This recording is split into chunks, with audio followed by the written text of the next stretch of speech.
So, Gyuno to Rungwarchepa, Kyamdusenki tree is to simplify and make it very simple to understand. Is that, for example, let's say a gold. You have a metal. Gold is a metal, isn't it? Metal. It is very expensive metal.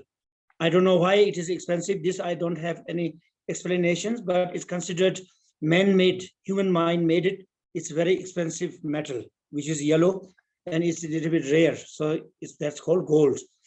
But that gold, when it is under the ground, like when you go to the gold mine, there are gold, but that cannot be used.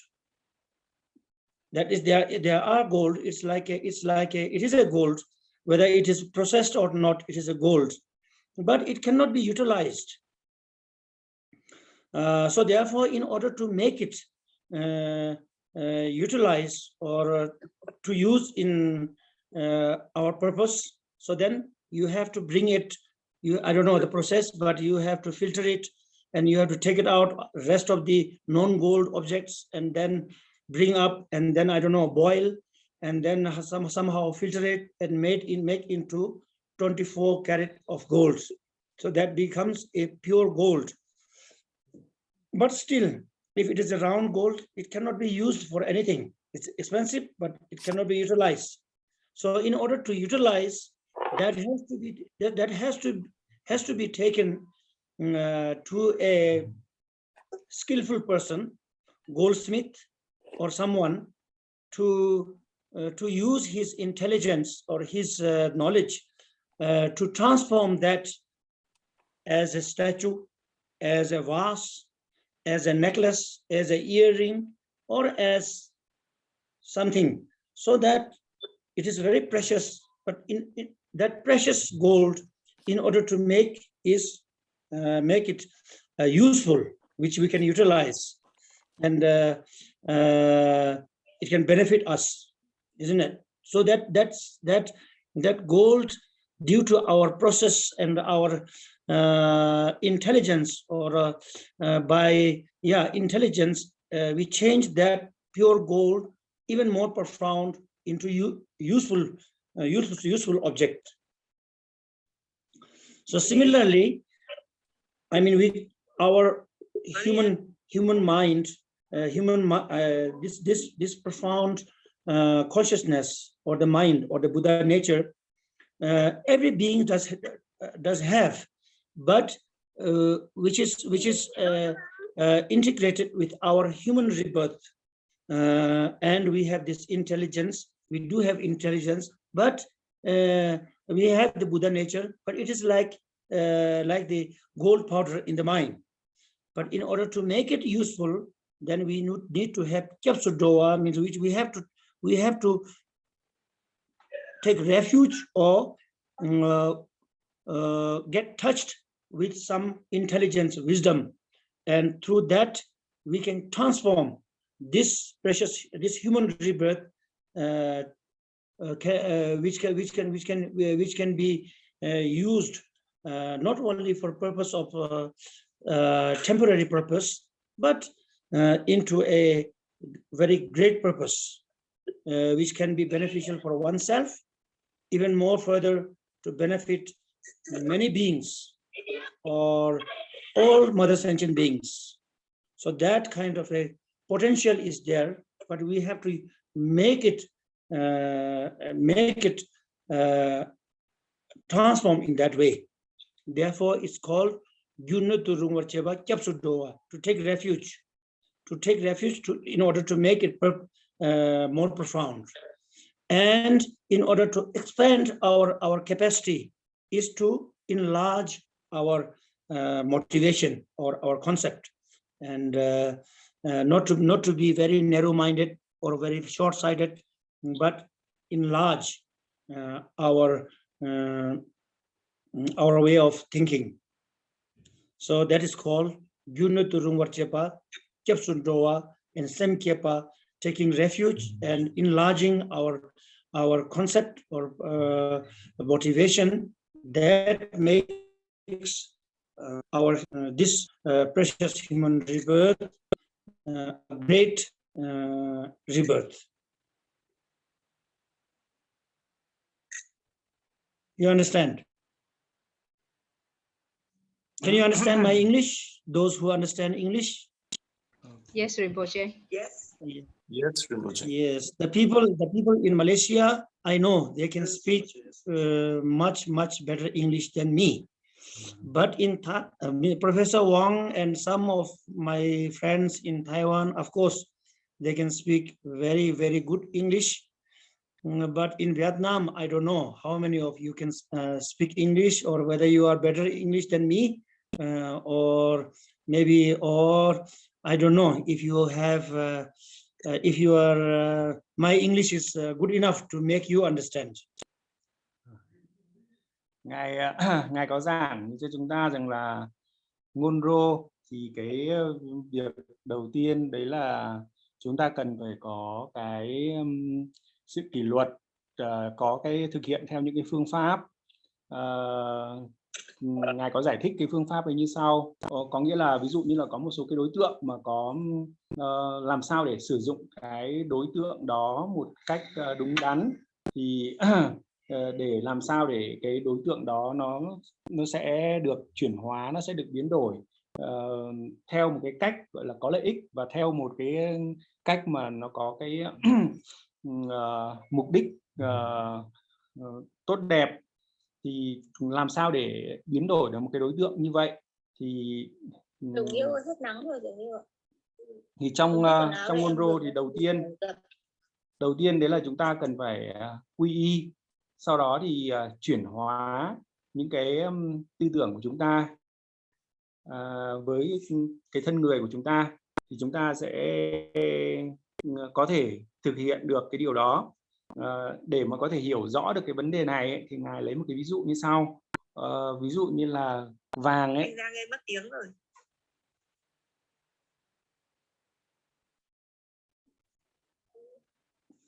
Okay. Ví dụ để hiểu rõ được cái vấn đề này ấy, thì Ngài nói rằng là ví dụ như là vàng mà ở dưới đất ấy, thì chúng ta sẽ chưa thể sử dụng được, mặc dù nó rất là quý giá. Để mà có thể sử dụng được nó thì chúng ta cần phải đào cái vàng lên, đem nó lên, thì chúng ta cần phải qua rất nhiều các khâu xử lý, như là lọc, như là chế tác làm thế nào đó để làm sao để tách được cái vàng ra. Sau khi tách được cái vàng ra thì chúng ta sẽ tạo nên vàng, ví dụ trở thành 24 carat chẳng hạn, hay bao nhiêu đó, thì đó chính là cái vàng nguyên chất. Chúng ta đã lấy ra được vàng, và sau đó thì chúng ta sẽ từ cái vàng đó chúng ta sẽ chuyển hóa nó thành cái mà nó có cái lợi ích và nó có cái mục đích tốt đẹp. Ví dụ như là chúng ta làm thành tượng, chúng ta làm thành vòng cổ, làm thành các bình, vân vân. Thì đấy là cái phương pháp, cái cách thức là như vậy. Thế thì trong cái việc thực hành pháp cũng tương tự như vậy.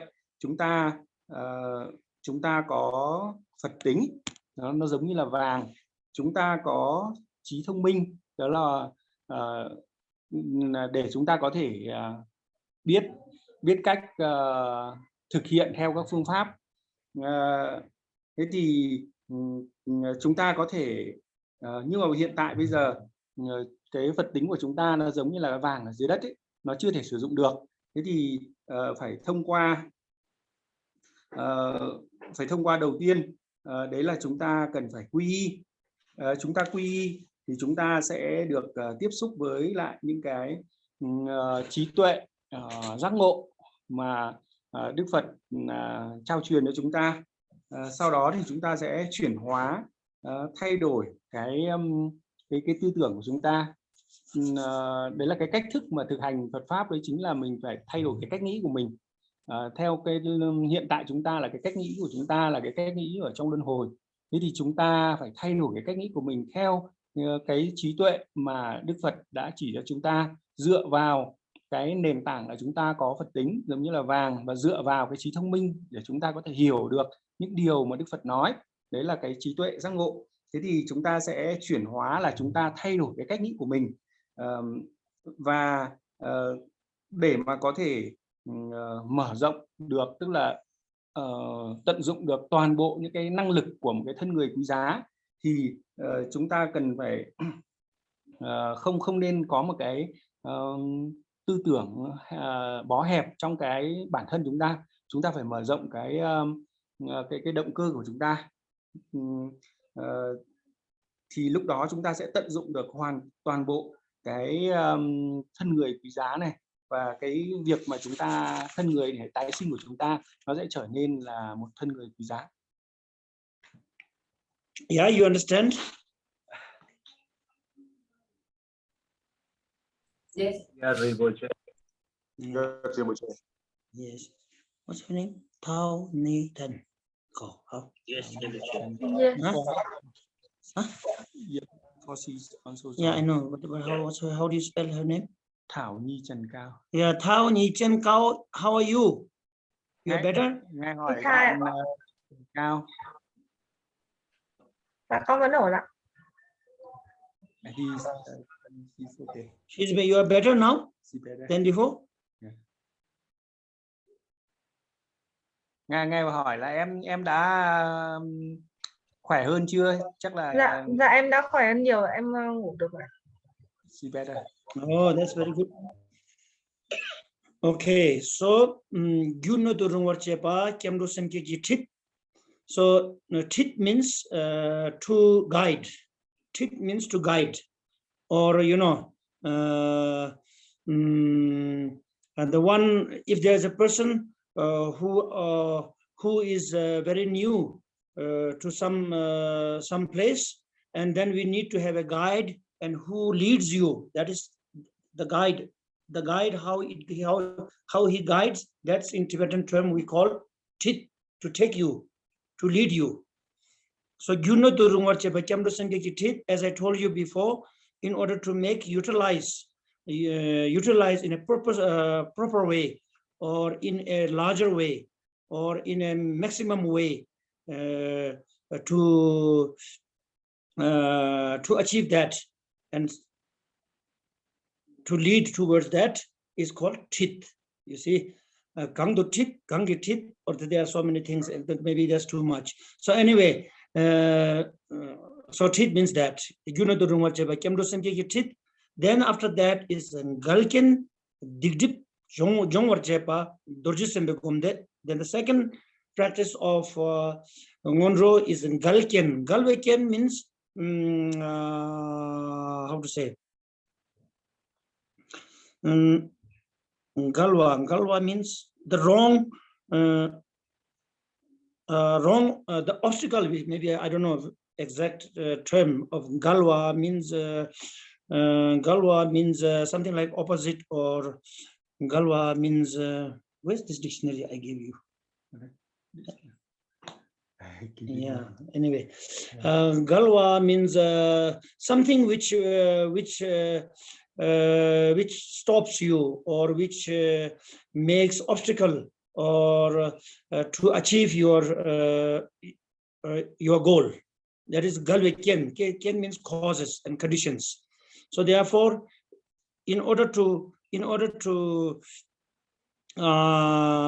erase, or in order to purify, or in order to remove those negative or negative circumstances from your way. So your way means not other way, but to liberation, to happiness, to your goal, is like now commonly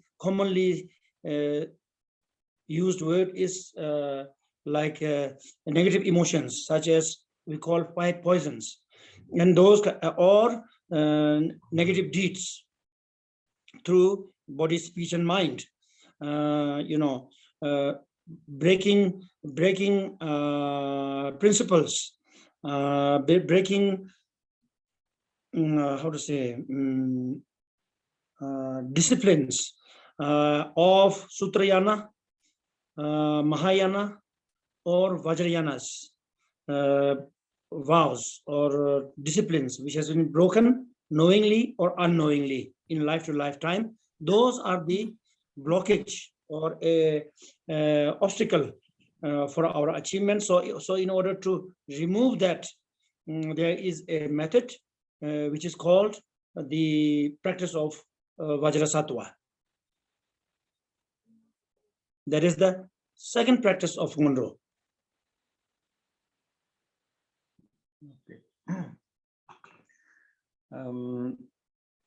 Như vậy là cái đầu tiên mà chúng ta cần phải thực hành ở Ngondro đấy chính là quy y. Quy y là để chúng ta có được tiếp cận được cái trí tuệ giác ngộ của Đức Phật, và dựa vào cái trí thông minh của chúng ta cũng như là cái nền tảng Phật tính của chúng ta để chúng ta chuyển hóa chúng ta. Và để làm sao chúng ta có thể thực hành được thì chúng ta cần một cái người dẫn đường, cần một cái sự chỉ dẫn nhằm để tối đa hóa cái khả năng của chúng ta để chúng ta có thể đạt được đến sự tự do giải thoát hay là đạt được giác ngộ giải thoát. Thế thì chúng ta cần một cái sự dẫn đường. Tiếp theo, thực hành tiếp theo của Ngondro thì chúng ta thông thường chúng ta sẽ có rất là nhiều những cái che chướng, những cái chướng ngại mà nó ngăn che chúng ta, nó sẽ không cho chúng ta tiến bộ đi đến cái sự tự do giải thoát hay là tiến đến cái hạnh phúc không thay đổi của chúng ta. Thế thì nhằm để loại bỏ tất cả những cái che chướng này trên cái con đường, ví dụ như là 5 độc là 5 cái xúc tình tiêu cực của chúng ta, nó sẽ dẫn đến là những cái nghiệp tiêu cực, mà chính những cái nghiệp đó nó sẽ thể hiện thông qua 3 cửa là hành động, lời nói và suy nghĩ. Tất cả những cái điều đấy nó sẽ tạo nên những cái che chướng, những cái ác nghiệp nó sẽ tạo nên cái che chướng và nó sẽ không cho chúng ta đi đúng trên cái con đường. Tiếp theo nữa là từ vô thủy đến nay chúng ta cũng đã có thể là có những cái vi phạm về những cái giới luật về tiểu thừa, đại thừa hoặc kim cương thừa. Tất cả những cái vi phạm đó mà chúng ta biết hoặc không biết, tất cả những cái điều đấy nó sẽ là những cái chướng ngại ngăn trở chúng ta trên cái con đường tiến đến cái hạnh phúc của chúng ta. Chính vì thế chúng ta cần phải có cái việc là tịnh hóa hay loại bỏ tất cả những cái che chướng đi. Thì đó chính là cái việc thực hành kim cương tát đoản. Đấy là việc thực hành thứ hai của Ngondro. And then the third practice of Ngondro is mandala. We call it mandala, but it's chok zoparchepa mandal gitit. Chok zoparchepa. Chok means something. Chok means how to say? It is like a integration or pile together, or how to say? Yeah, something which is many things together. That's called chok. Zoparchepa. In order to accomplish that, in order to accumulate that as a some kind of a material or some kind of a help to achieve our aim or our purpose. For that, we have two kind of accumulations. One is called Sonam Gitsok and one is called Yishe Gitsok. Sonam Gitsok means accumulation of merit. Sonam, I don't know what exactly to translate in English. Do you know how to say in English? Jingme Doje, you are a teacher, right? Sonam. How do you say Sonam in English? Merit, I think. Mary. Huh? Mary. Merit. Yeah. No, I do know merit, but what exactly merit means? What exactly merit means? Huh? Professor Wang? Merit come from the good deed, all the corrections by the offering or the dedication. You know, those activities were get the good karma. I see. Then it should be right translation. Merit.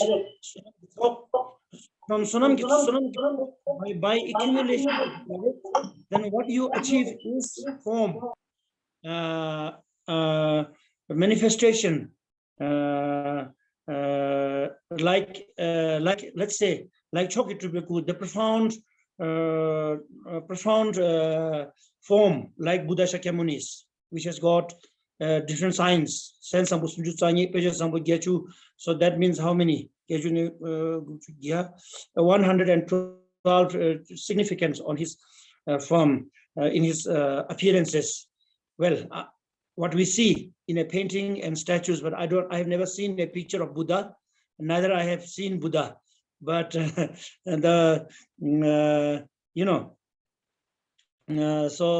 that's what we believe, and it has described in Sherchin, on the 8th section of Parchin, about the significance of Buddha's figure. So those kind of gains are from accumulation of merit.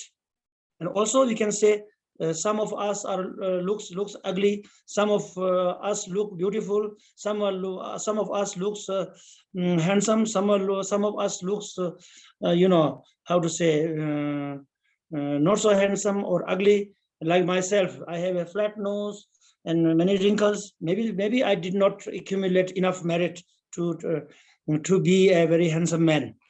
So these are how to say, a result, as it believed, as it says, of Sonam Gyatso. And that is also important. And also the, how to say, success which we get in our life, temporary success, ultimate success also. And someone achieves everything without much effort, and someone have to struggle so much but cannot achieve. And all this depends from the accumulation of merit, and the result, as it says, ngama kangche tate lulate chima karke tate lelate. Very simple. It says what you have done in past, you don't have to ask any fortune teller, or you don't have to make any divination. What you are is the evidence of what you were, and you don't have to ask what will happen in future. Will I be successful? Will I be what? Will be this and that? He said, it says that you don't need to do any divination or ask someone. You can just see what you are doing. And that is the evidence of what you will be in future. So it's simple as that.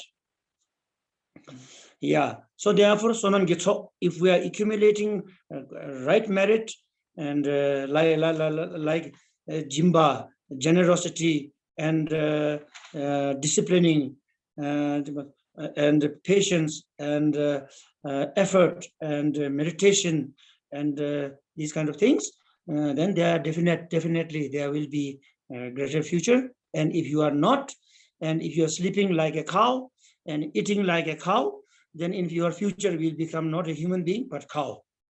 There's not much to ask, right? So it's like that. And Sonam Gyatso, Yishe Gyatso means accumulation of wisdom.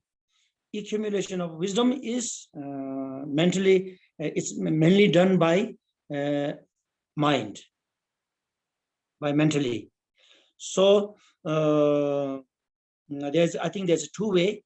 One way is through intellectual studying, and it has got we have got a great knowledges which is held by sutras, by books. If we are a Buddhist, or if we are a Mahayana Buddhist or Vajrayana Buddhist, or if we can say Tibetan Buddhist or whatever, It is held in Kanjur and Tanjur, 300 volumes. They're all holds those treasures and methods. And you can use, you can study, logically we can analyze and understand.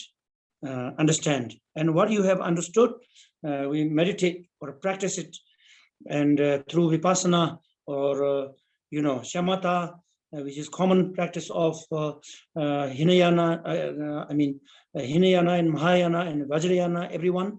And on top of that, if we say like in our Kagyupa lineage, then there are Shine and Hlathong. Shine is Shamatha, Hlathong is Vipassana, then Todal, Rochik and Gomet. Todal is Todal Chungu Chembo. There are so many different levels to meditate and understand within yourself the hidden wisdom which is within yourself. All the teachings which is taught in Buddha Dharma is not that Buddha has collected from somewhere. He have put that into a word, what he have realized from himself. So therefore, with this kind of a practice, if you utilize Ishe Gitso, from that you get Dharmakaya, Chojiku. Chojiku means Chojiku does not have any form, but all the knowledge, all the happinesses, all the achievements are achieved when you realize Chojiku, and it is the source of everything. So these two are the Sonam Gitso and Ishe Gitso, and that is those has to be accumulated in order to achieve what the goal of Buddha Dharma. So therefore, mandala practice, it has both, and that is a method or teaching and practice to accumulate that. The third one. You understand? No answer. Understand or not understand? Maybe not understand. Yes, understand. Yeah. Yeah, please do say yes. I don't think it's very difficult word to say yes or no. Is it very difficult?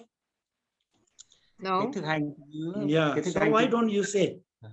Because of sometimes the micro. Oh, I see. Cái thực hành thứ ba của Ngondro đó là thực hành cúng dường Mandala. Thế thì ở đây có thể nói là giống như là chúng ta sẽ tích lũy đầy đủ tất cả các nhân duyên, tổ hợp tất cả các nhân duyên để chúng ta có thể đạt được những cái thành tựu về những cái thành tựu mà đạt được của cái khi mà chúng ta thực hành Phật pháp.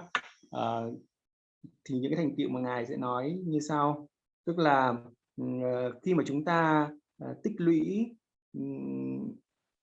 chúng ta cần cái phương tiện cúng dường Mandala để chúng ta tích lũy công đức.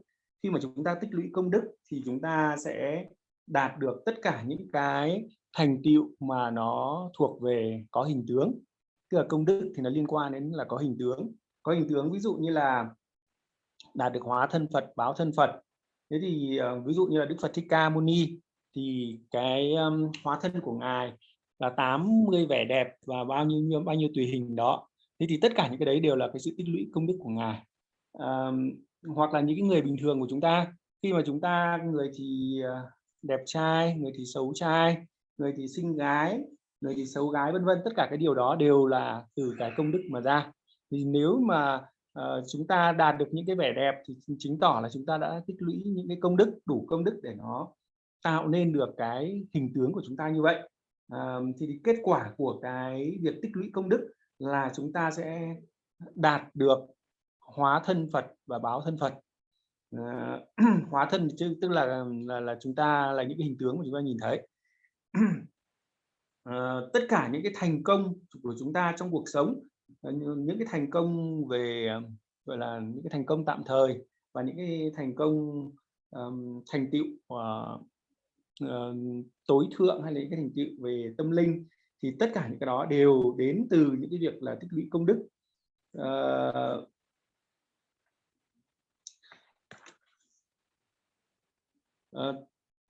Ngài có nói rằng là để mà có thể phán đoán được tương lai, chúng ta không cần phải hỏi một cái người dự đoán tương lai nào cả.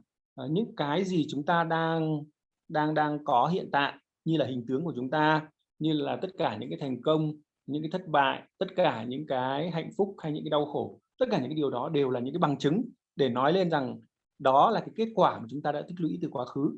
Và chúng ta cũng không cần phải hỏi một ai rằng tương lai của con là như thế nào, bởi vì tất cả những cái điều chúng ta đang làm hiện tại ở đây thì nó sẽ là nói lên là tương lai của chúng ta sẽ tương ứng với cái kết quả, với cái nguyên nhân, với cái hành động nguyên nhân là như vậy. Thế thì nếu như mà chúng ta mà thực hành tốt 6 ba la mật thì chúng ta sẽ có một cái tương lai tốt đẹp. Còn Ngài nói rằng là nếu chúng ta ngủ như một con bò thì tương lai của chúng ta sẽ là một con bò, ví dụ thế. Thế thì cái việc mà tích lũy công đức thì chúng ta sẽ đạt được về hóa thân và báo thân. Thế còn chúng ta tích lũy về trí tuệ, thì cái việc tích lũy về trí tuệ thì chúng ta tích lũy như thế nào? Thì đấy là bình thường đấy, là chúng ta thông qua cái việc là nghiên cứu, chúng ta nghiên cứu tất cả những cái, thông qua việc đọc sách, kinh điển, rồi tất cả những cái đó thì chúng ta sẽ đạt được những cái tri thức. Ví dụ như là tất cả những cái kinh điển mà được dịch ra tiếng Tạng nó sẽ tầm khoảng độ 300 quyển. Thế thì chúng ta 300 quyển đấy là nói về những cái của tất cả những cái kinh điển đó, thì chúng ta sẽ nghiên cứu, chúng ta học tập thì chúng ta sẽ đạt được những cái sự hiểu biết về mặt logic, tức là về mặt tri thức, về mặt logic. Chúng ta chưa ở đấy, nó chỉ mang tính chất là hiểu về mặt tri thức thôi, chúng ta chưa thực sự trải nghiệm nó hay chứng ngộ nó. Thì chúng ta nghiên cứu, chúng ta thực hành về tiểu thừa cũng như là đại thừa thì cũng có những cái kinh điển tương tự như vậy. Để mà có thể thực chứng được những cái điều đấy thì chúng ta cần phải sử dụng là thiền. Chúng ta có thể thiền chỉ giống như là thiền của Nguyên Thủy Phật giáo, rất là dựa trên một cái đối tượng, tập trung tâm trên một cái đối tượng, đấy thiền chỉ, thiền quán. Thì để chúng ta có được cái sự hiểu biết sâu sắc hơn, nhìn rõ được hơn, và tiếp theo là nó còn có những cái thiền khác nữa để chúng ta thực sự chúng ta chứng nghiệm được tất cả những cái tri thức mà chúng ta đã học được. Thì lúc đấy chúng ta sẽ đạt được cái trí tuệ. Cái trí tuệ thì gồm có trí tuệ về mặt tri thức, logic, và trí tuệ thực chứng, có nghĩa là chúng ta thực sự chúng ta trải nghiệm được thông qua việc thiền. Thì lúc đấy chúng ta sẽ đạt được pháp thân, và pháp thân, khi mà chúng ta đạt được pháp thân ấy, thì chúng ta sẽ có được tất cả các thành tựu khác. Như vậy pháp thân nó là cái nguồn của mọi cái sự thành tựu. Chúng ta không cần phải đi qua báo thân hoặc hóa thân, thì chúng ta chỉ cần, nếu mà chúng ta có thể đạt được ngay pháp thân thì chúng ta cũng thể đạt được hóa thân và báo thân ngay. Như vậy là pháp thân nó là khởi nguồn, nó là nguồn của mọi cái sự thành tựu của Phật pháp. Thế thì cái việc mà thực hành cúng dường Mạn Đà La để giúp cho chúng ta tích lũy được công đức và trí tuệ, nhờ đó mà chúng ta sẽ đạt được hóa thân, báo thân và pháp thân.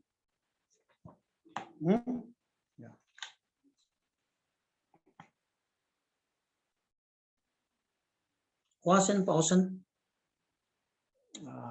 How you say?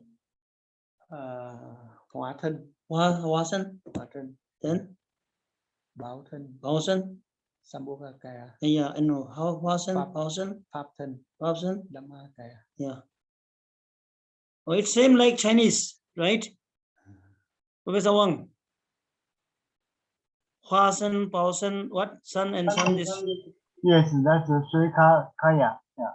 Yeah, how do you say? Sun And the Dhammakaya we call Hóa Fasen. Yeah. Huh? And Dhammakaya we call in Chinese Fasen. Hóa thân. And Sambhogakaya we call the Baosen. Báo thân. And the Nimanakaya we call the Huasen. Hua. So Vietnamese and same. No, we I know. Vietnamese, And Japanese are the small child of China. Small brother of China.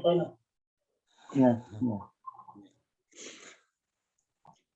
So today, here, which is the leader of them? This one. No. Ngài hỏi Giang. He's not here. Yeah, yeah. Dạ em đây anh Nhật. Oh, you are there. Last time when we started, there were more people, right? Yeah. Yeah. Today, slowly, as in Vajrayana, we have dissolution. We visualize what you call the refuge tree, and Dharma Vajradhara dissolve into Tilopa dissolve into Naropa dissolve into Marpa, Mila, and so forth. At the last, only yourself is left.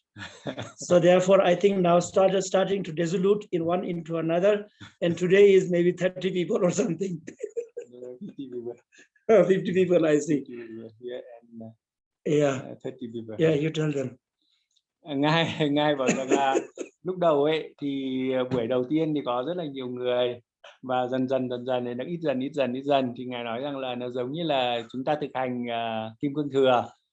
Ban đầu chúng ta quán tưởng cây quy y, gồm có các ngài Tilopa, Mila, Mapa, Naropa, Mapa, Milarepa vân vân, thì chúng ta sẽ phải quán tưởng các ngài bắt đầu hòa tan vào nhau, sau đó thì hòa tan vào chính chúng ta, và ngài nói rằng là các bạn cũng bắt đầu đang hòa tan dần vào nhau, và cuối cùng lại còn chỉ một mình bạn.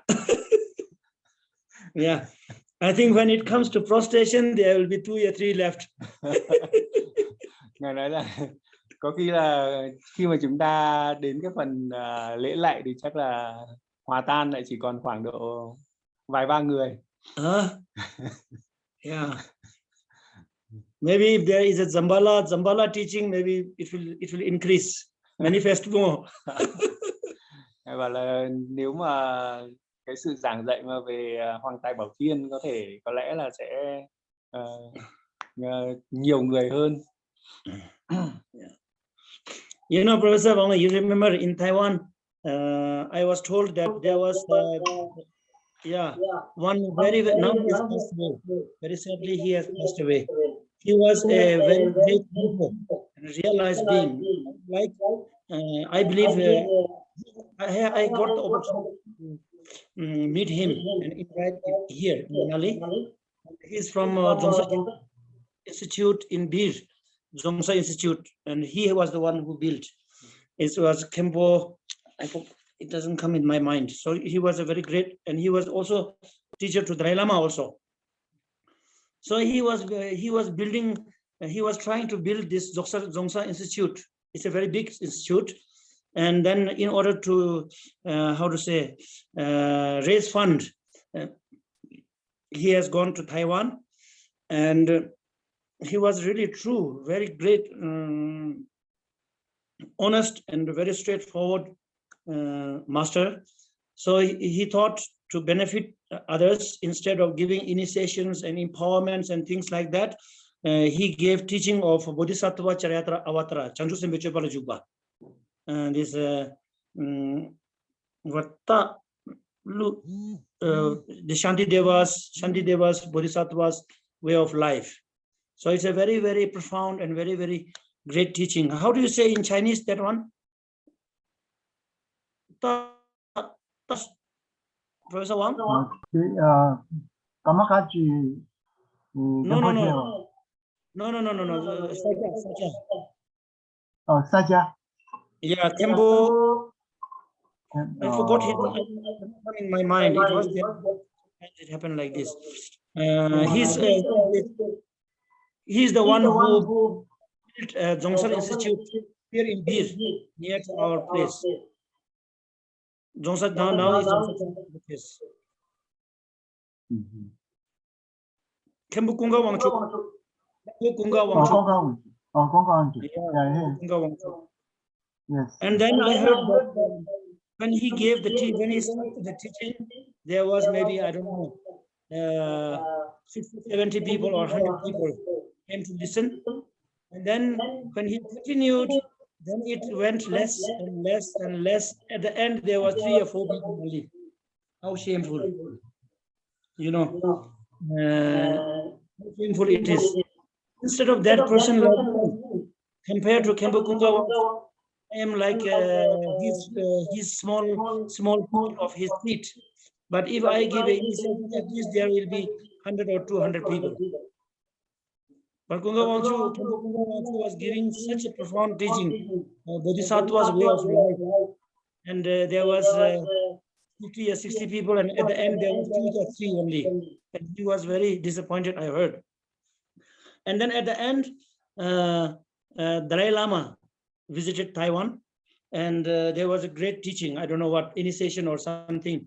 In Taoyuan, I heard. Taoyuan is the international airport where it exists in Taiwan. And there is a very big, what do you call, this stadium. And Dalai Lama was giving, I don't know, some teaching or initiation, something like that. And it was almost packed. Packed. And still there are people left outside. So the Kempo Kunga Wangchu also went to receive this empowerment. When he walked into the, what do you call, the stadium, and when he came closer to Dalai Lama of course knows Kempo Kunga Wangchuk. He have received teaching from him, and you know Dalai Lama is a international figure, so you know, very famous. So the Dalai Lama also, he stood up on his throne and did like this to Kempo Kunga Wangchuk. Then everyone was so surprised. They said, "Oh, we thought this Kempo Kunga Wangchuk is nothing, but it seems that he's greater than Dalai Lama." Then I heard after that, his fundraising just went very fast. Like in few years, he can build, what do you call, the Dzongsa Institute. So it's like this, you know, our human nature is like that. Yeah. So what I want to say is that because of that, as I told you, the importance of, I didn't tell you, I'm just telling you what it says according to the title of this practice. Ngondro. Ngondro means, Ngondro is the teaching, the profoundness of teaching, not talking about the one who is talking about. The person who is describing can be anyone. But the word which he's teaching, that is the profoundness. You see, we don't look at the teaching, but we look at the person who's talking, or who is speaking. If that person is has some name or some fame or something, then everybody will run after that. And if the person who is like Kempo Kunga Wangchuk, so humble, maybe if Milarepa is alive, sadly not, but if Milarepa is still alive in this world, I don't think anybody will follow him due to his look. We don't see what he will say, isn't it? So this is the downside of our concept. Ngài có kể rằng là Ngài có kể một câu chuyện rằng là. But please don't misunderstand me. I'm not trying to ask you to come. I'm not asking you to say. I'm not trying to ask you that there should be 1,000 people listening to me. There's no problem. Ngài có kể một cái câu chuyện rằng là để chúng ta hiểu rõ hơn được là cái ý nghĩa của việc là chúng ta thấy cái điều gì là quan trọng. Thì Ngài kể một câu chuyện rằng là Ngài Khenpo Kunga Wangchuk thì Ngài mong muốn xây dựng một cái tu viện You make sure Dzongsa. Tu viện Dzongsa thì Ngài đấy là thầy của Ngài Dalai Lama, nhưng mà tuy nhiên là Ngài đấy không có một cái tên tuổi gì cả, và Ngài cũng tin tưởng rằng là Ngài đấy là một bậc giác ngộ. Thì khi Ngài đấy sang Đài Loan thì Ngài có giảng về con đường Bồ Tát đạo, thì đó là một cái con đường Bồ Tát đạo của Ngài Bồ Tát Tịch Thiên, thì đấy là một cái giáo pháp vô cùng là sâu sắc. Thì lúc đầu có khoảng 6-70 người, sau đó dần dần còn lại nó khoảng độ 3-4 người. Thế thì và Ngài Khenpo Kunga Wangchuk đấy thì mong muốn là xây cái tu viện đấy, thì xây rất là lâu mà vẫn chưa xong. Thế thì có một lần thì Ngài Dalai Lama mới sang Đài Loan. Thế thì ngài đến một cái sân vận động rất là to để giảng, và có bao nhiêu là người đến chật cứng và cũng có thể đứng bên ngoài nữa. Thì lúc đó ngài Khenpo cũng đến, và khi mà ngài đi đến thì lúc đấy thì ngài Dalai Lama mới bước từ tòa ngồi của ngài xuống và đảnh lễ ngài Khenpo Kunga Wangchuk. Thế thì lúc đấy mọi người mới thấy là mọi người nghĩ rằng là ngài Kunga Wangchuk không là gì cả, sao lại ngài Dalai Lama lại phải đảnh lễ? Có vẻ như là ngài ấy còn cao cấp hơn cả ngài Dalai Lama. Thế thì ý ngài muốn nói rằng là cái tâm của chúng ta ấy, thường là sẽ chạy theo cái, ví dụ như là những cái người mà nổi tiếng mà giảng dạy hay như thế nào, mà chúng ta không nhìn vào cái sự giảng dạy, cái giáo pháp mà đang giảng dạy là cái điều quan trọng, là những cái điều quan trọng. Thì ngài nói rằng là cái tâm của chúng sinh thường là như vậy, không biết một cái gì thực sự là quan trọng.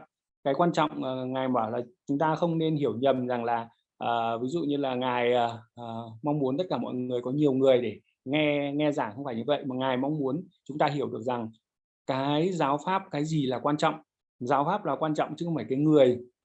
Bất kể người nào giảng pháp mà giảng về cái điều đấy thì nó đều, cái giáo pháp đấy đều là cái quan trọng cả. Và chúng ta cần phải hiểu được là giáo pháp quan trọng chứ không phải là chúng ta chạy theo những người nổi tiếng.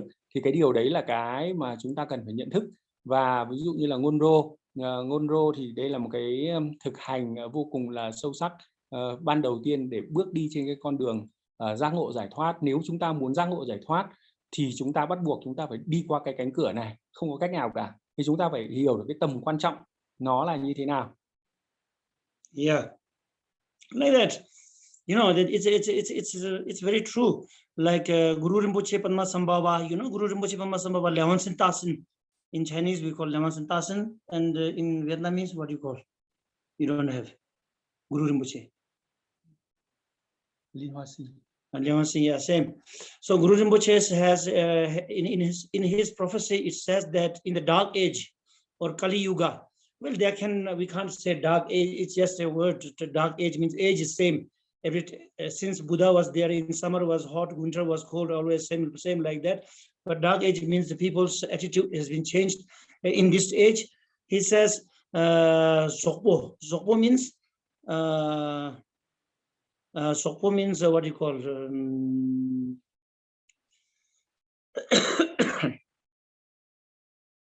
cheaters, especially formed as a practitioner, but not real. You know, they will say, I see God, I have seen Buddha, no, I have seen this God, I see that God, I can do this, I can do that, and so forth. Like these people will be more famous than the authentic ones, like Milarepa. That is very, it seems quite true, don't you think so? Yeah. So like, you know, for example, if you say, let's say a drum, dung dung dung dung dung dung dung, drum, right? Drum is for what? Drum is made for what? Please tell me. Drum, good drum or good drum or not, how we distinguish? Can you please tell me? From the sound. The purpose of drum is to listen to the sound, right? Whether it's made out of gold or wood, doesn't matter. If it is a good sound, that means drums. Drums' purpose is to have the sound. Listen to the sound, but look at what it is made of. Maybe it is made of there may not be sound, but they will go and buy that that drum. You understand? Yeah. So it's like that anyway. So like, for example, to be as it says, Nagarjuna, Longsu Pusa you call Nagarjuna. Longtho Buddha says in he have sent a letter to his friend, to Gyalpo Decho Zangpo. It's called Sushidileka. It's a letter. He says at the beginning, he says Chitar Deshik Kuzuk Shin Lekyang gipachinda rungte kepeche tejin dagi nyenga dingen yang tamchu jöleten lemigi. You understand? Just what he says is that the intelligent ones, or the knowledgeable ones, or the wise ones will not make any difference of a statue of Buddha, whether it's made out of gold or diamond or wood. From his mind, the respect will be the same. You understand?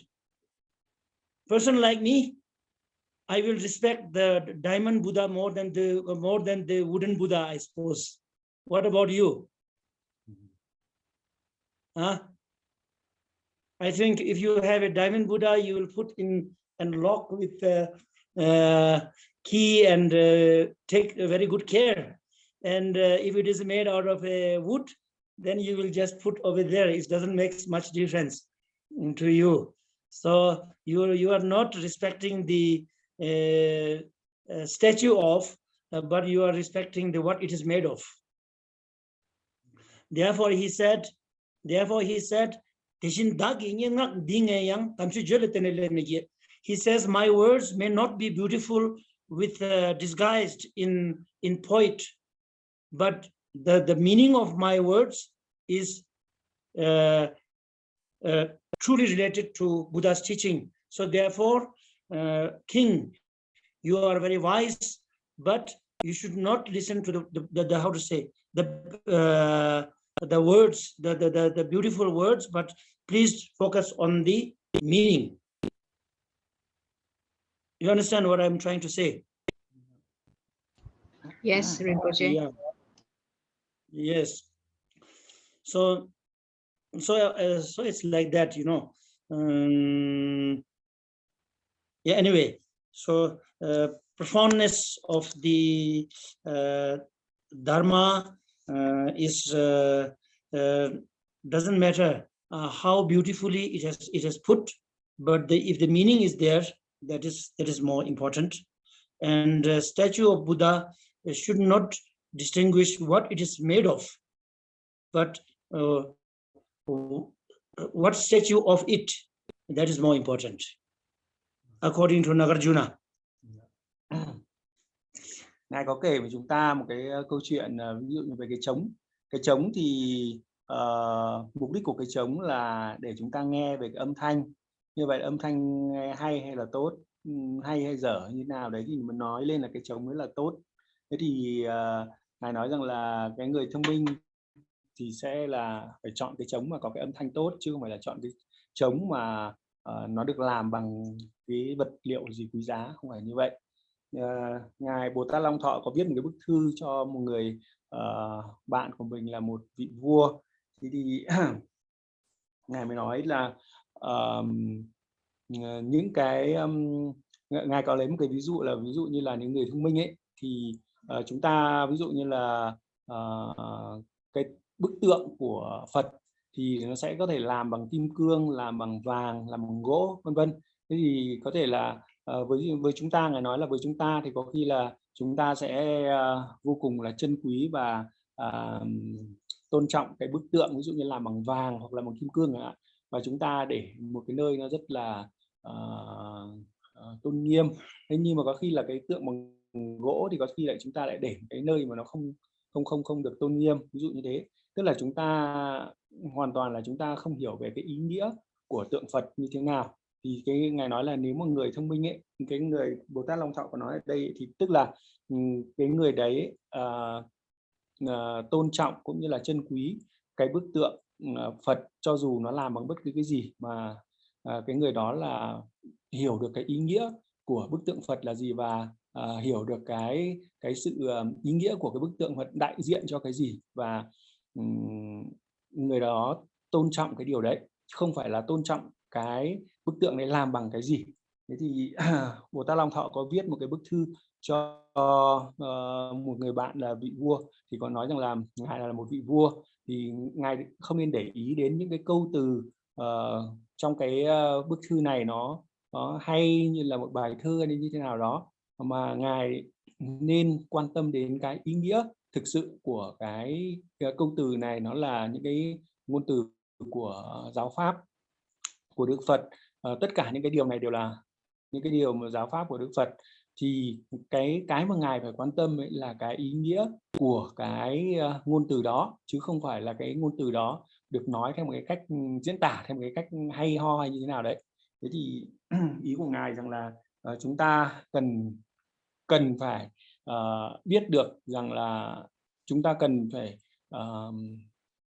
quan tâm hiểu được về cái ý nghĩa của những cái ngôn từ của Phật pháp, đã là giáo pháp của Đức Phật, thì cho dù là được giảng dạy bởi bất kỳ ai, được nói ra bởi ai, nhưng đấy nếu như là cái ý nghĩa của giáo pháp của Đức Phật thì chúng ta cần phải quan tâm đến cái ý nghĩa đó. Thì đấy mới là cái điều quan trọng. Yeah. So I would like to add few words, one word more.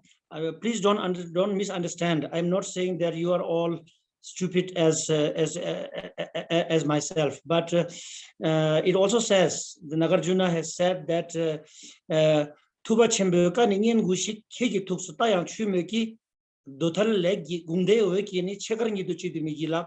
In the same text or same letter, he says that Your Highness, I think it was Jabu Dejo Sangpo, some say is Ashoka, I don't know. But anyway, he was a friend of Nagarjuna. Nagarjuna is a very, very great master. 500 years after Buddha's death, if I can use that word, one who has wrote the Madhyamika, the most famous Mahayana's view of Madhyamika, the middle path. Not to fall into two extremes, So anyway, he says that the teaching of Lord Buddha is so profound that of course you understand everything, but I'm not trying to teach you. But for example, we have a doom. It's one of the seven wonders called Taj Mahal. In India, there is it's Muslim doom of a king called Muslim king called Shah Jahan. He has built a dome made out of marble. It's a very white. It's a very best marble. It's very white. There is no doubt it's white. But he says, although the weather, that building is so white, there is no need to paint to make it more white. But instead, but if the moonlight, the full moon's light, if it reflects on that building, why not? It will not harm anything. It will make it even more brighter. You understand what I mean? So therefore, he means that by giving my opinion to you, I'm not saying you are stupid, but it might be like the moonlight, which can make it even more reflect or more white. Okay, so in same way, I'm trying to, since I'm here talking to something to you, so instead of praising all of you, you are a Buddha and you are Dakini and you are this and you are that, instead of that, I think it's better to say the honest way, what I feel. Ngài có nói rằng là chúng ta không nên hiểu nhầm, rằng là ý của Ngài nói rằng là mọi người đều ngu ngốc giống Ngài, ý của Ngài. Thế thì Ngài có lấy một cái ví dụ là có Ngài Long Thọ có nói rằng là cái chùa của đạo Hindu gì đấy được làm bằng, tức là bên ngoài được làm bằng đá quý, nó rất là Hindu? What Hindu? The like marble. No, it's made by Muslim king Shah Jahan. He was emperor in India. Tức là cái giống như là cái chùa của đạo Hồi, Muslim phải đạo Hồi nhỉ, đạo Hồi thì là được làm một cái đá như kiểu đá nó rất là trắng ấy, như kiểu đá. No, maybe it's not that dome. Sorry, any White House, any White House. Thì nó rất là trắng. Thì Ngài Long Thọ mới nói là những cái điều mà Ngài Long Thọ thì rất là nổi tiếng. Ngài là sau khi Đức Phật sinh ra 500 Đức Phật mất thì 500 năm sau thì You Ngài know, Long Thọ sẽ sinh ra. people they when they I mean it's in Agra in India near to Delhi. There's this dome built by Shah Jahan. He's a Muslim guy, a Muslim emperor.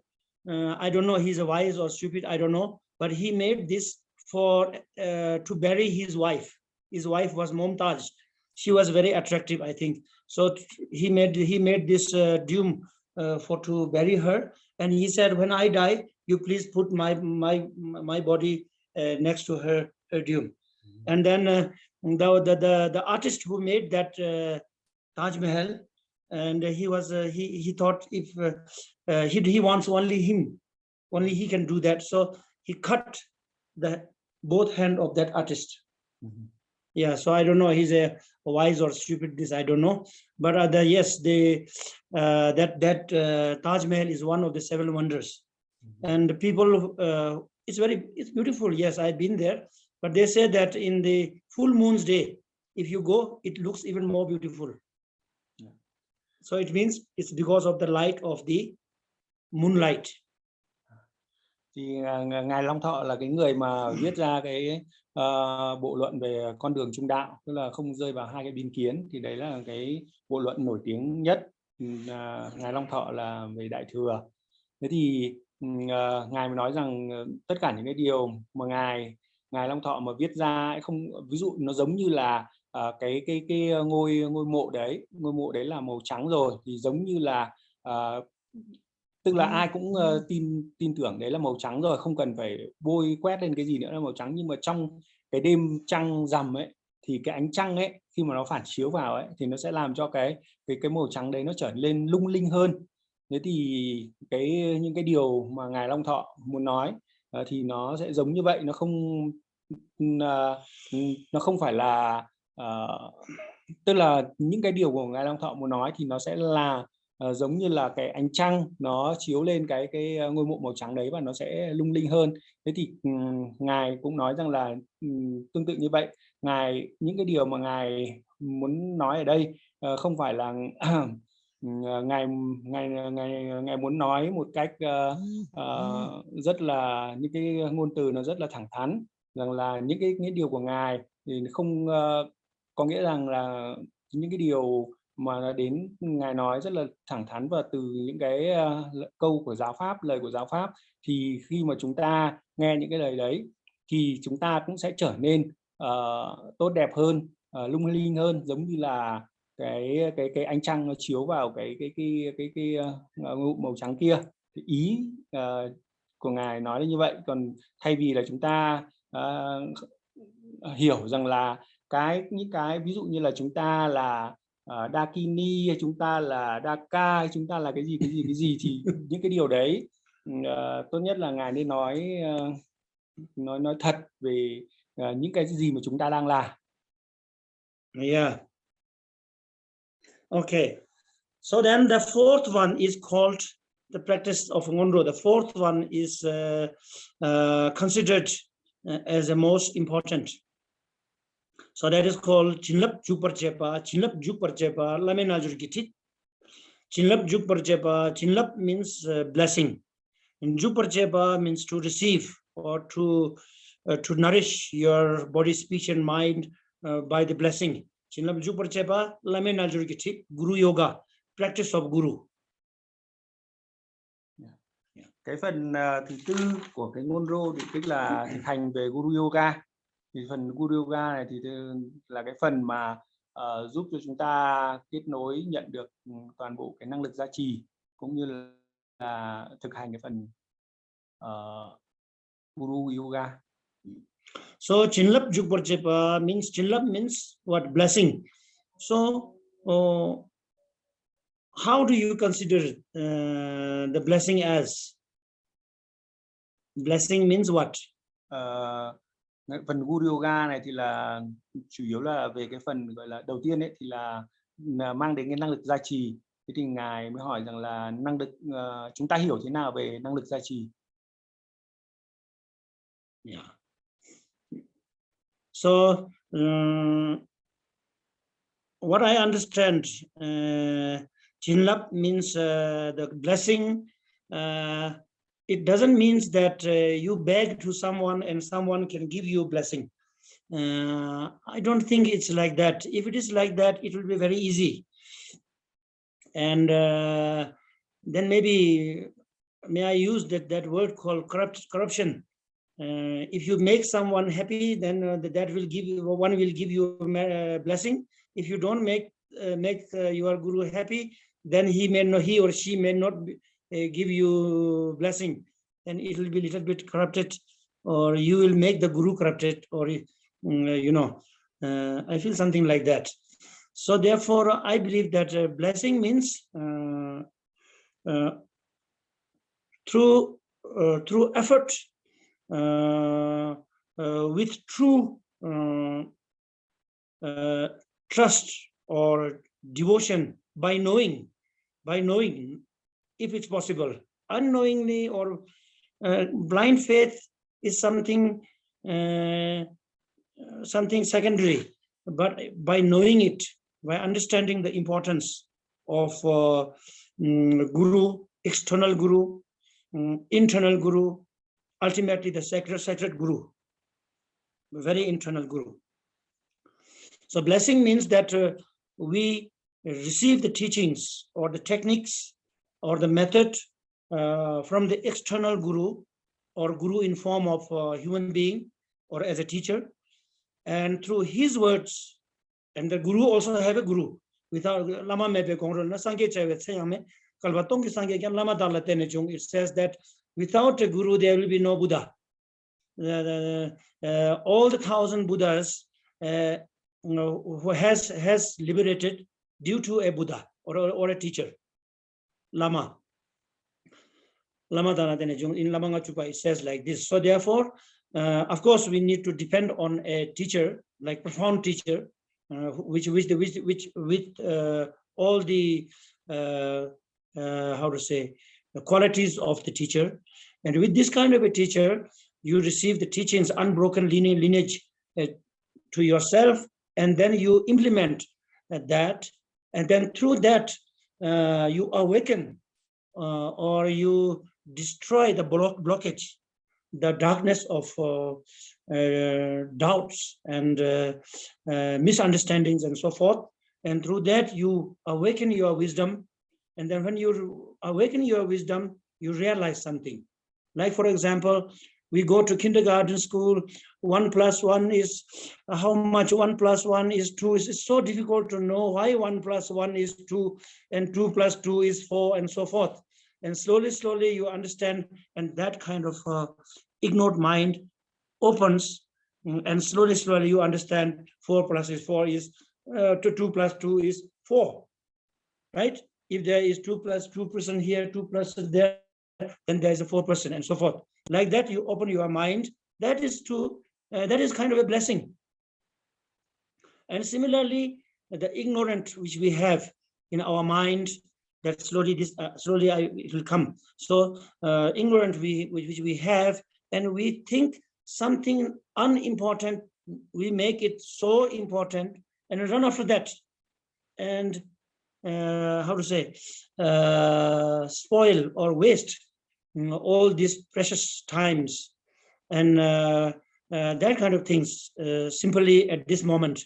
And if you can eliminate that, that is a blessing of Dharma, blessing of a guru, so that you can utilize your time for a more purpose way, more fruitful way. So that when you can do that, that means you have received some blessing. You understand? Do you agree with me? Or there should be a blessing with white light? There should be a white light coming to your forehead or in your mouth or here. Will you consider that as a blessing? What do you think?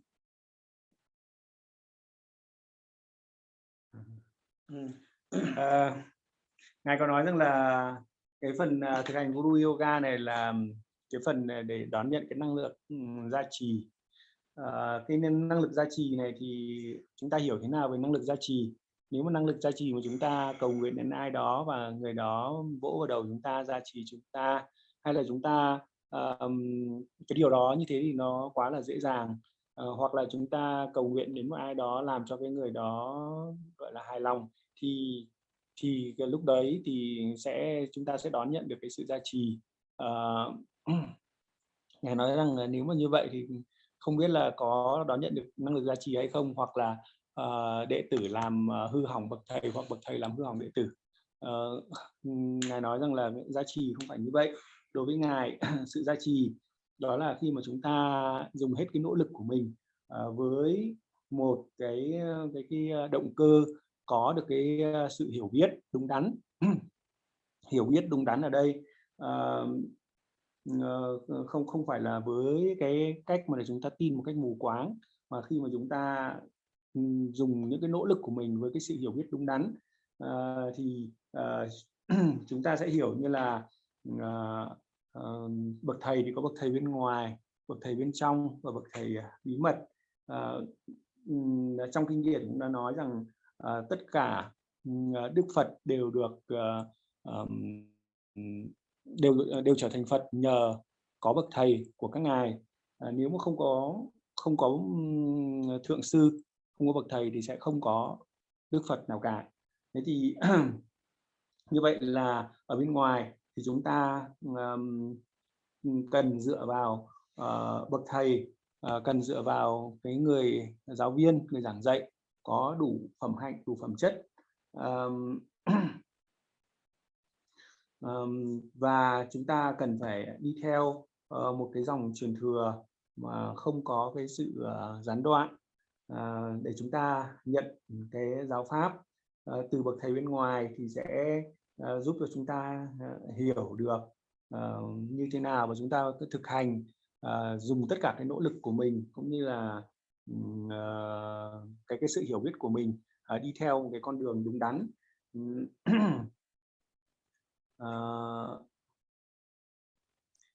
Chúng ta sẽ xóa bỏ toàn bộ những cái sự che chướng cũng như là những cái sự không hiểu biết của chúng ta, mà chúng ta trở thành cái sự hiểu biết, và chúng ta sẽ có được cái sự chứng ngộ được những cái điều gì đó. Thì đó là cái tiến trình nó giống như là một cái đứa trẻ từ lớp mẫu giáo lên lớp 1, lớp 2 thì cái tri thức của nó sẽ được hiểu biết dần dần và cái đầu nó sẽ được mở ra dần dần. Thì cũng giống như vậy, khi mà chúng ta thực hành thì mọi cái sự nỗ lực của chúng ta cùng với cái động cơ đúng đắn, cái sự hiểu biết đúng đắn, thì cái đầu của chúng ta nó cũng sẽ được mở dần ra, và chúng ta sẽ hiểu biết dần ra một cách đúng đắn. Thì đương nhiên là cái tâm trí của chúng ta thì nó rất là vô minh, cho nên là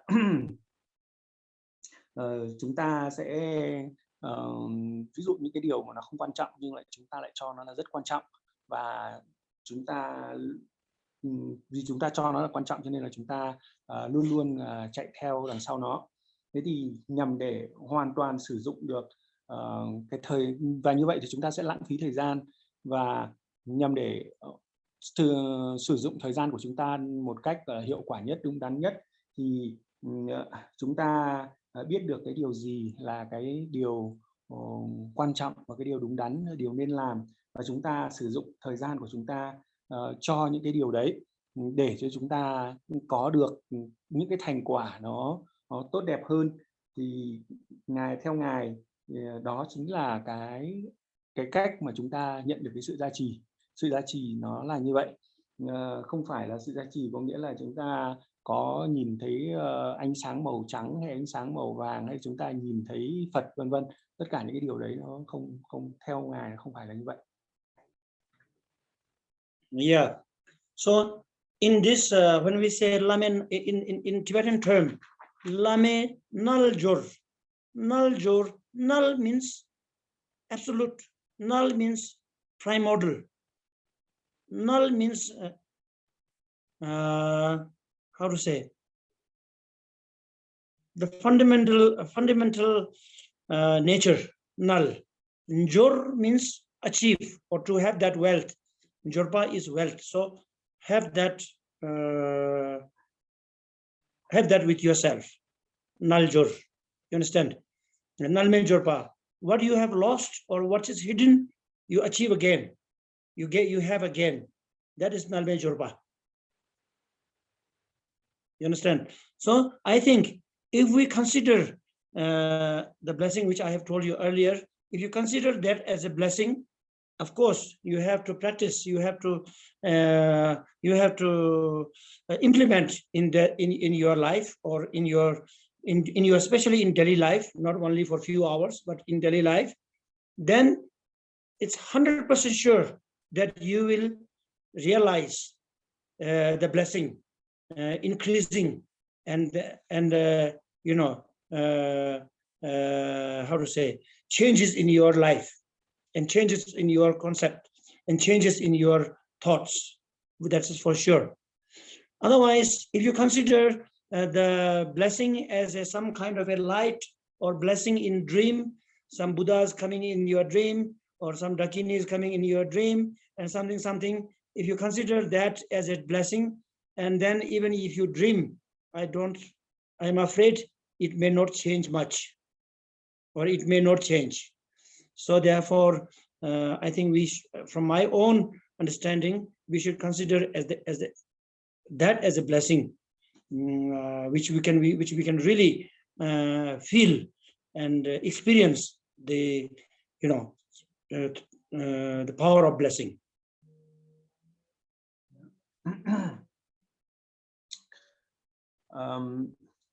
Đối với ngài, ngài có giải thích thêm với chúng ta về cái từ mà Ngondro và Ngondropa. Nan có nghĩa là từ vô thủy, Jo có nghĩa là đạt được, Ngondropa là đạt được cái điều mà nó đã bị ẩn chứa từ vô thủy đến nay mà chúng ta đạt, và bây giờ thì chúng ta sẽ nhận ra được cái điều đấy. Thì giống như là cái Phật tính của chúng ta nó bị ẩn từ vô thủy đến nay chúng ta vẫn có, và khi mà chúng ta chứng ngộ được, chúng ta nhận ra được cái điều đấy, thì đấy chính là cái sự gia trì tối thượng, tức là chúng ta nhận được ra cái Phật tính của mình. Thế thì ngài nói rằng là nếu như mà chúng ta thực hành với cái sự nỗ lực cũng như là cái sự hiểu biết đúng đắn, thì ngài tin rằng 100% rằng những cái nỗ lực của chúng ta sẽ làm cho cái cuộc sống của chúng ta thay đổi, sẽ làm cho cái suy nghĩ của chúng ta thay đổi, và theo ngài thì nó sẽ có cái sự tiến bộ dần dần như vậy. Và ngài nói rằng điều đó mới thực sự là cái gia trì. Còn theo ngài, sự gia trì không phải là chúng ta đạt được một cái điều gì đó, ví dụ như trong giấc mơ chúng ta mơ thấy Phật, mơ thấy cái gì đấy, thì ngài nghĩ rằng là ngài lo sợ rằng là cái điều đấy nó không chắc nó đã thay đổi cái suy nghĩ của chúng ta mấy, cũng như là thay đổi cái cuộc sống của chúng ta mấy. Và cái việc mà thực hành ấy, thì không phải là thực hành một vài giờ trong cái thời khóa, mà chúng ta cần phải biết áp dụng nó vào trong đời sống của chúng ta, để chúng ta biến toàn bộ cái đời sống của chúng ta thành cái sự thực hành, thì đó chính là cái sự gia trì. Yeah. So can you understand me what I'm saying? Ngài hỏi mọi người đã hiểu được cái sự gia trì chưa? Yeah, I'm trying to make it simple as possible to understand for everyone. Ngài cố gắng mô tả, nói một cách đơn giản nhất để chúng ta có thể hiểu được cái khái niệm đó. Yeah, yes. So like that. So these are the non-common practice of Ngondro. This is mainly used. It's called non-common practice of Ngondro. So now, in order to have practice this, then we have the help, or to enlighten the importance of that. There are the application or contemplation of 4 thoughts. Lo dok nambashi. Lo dok means to change, to reverse your your concept, or to reverse your ignorance to wisdom. So that is called lodok number G. In order to change that present concept into wisdom, it's called lodok number G. There's four teachings. Cái phần mà ngài vừa mới nói là gồm có 4 cái phần Ngondro, như là lễ lạy, kim cương tất đỏa, cúng dường Mạn Đà La và Guru Yoga. Đấy là phần Ngondro, nội Ngondro.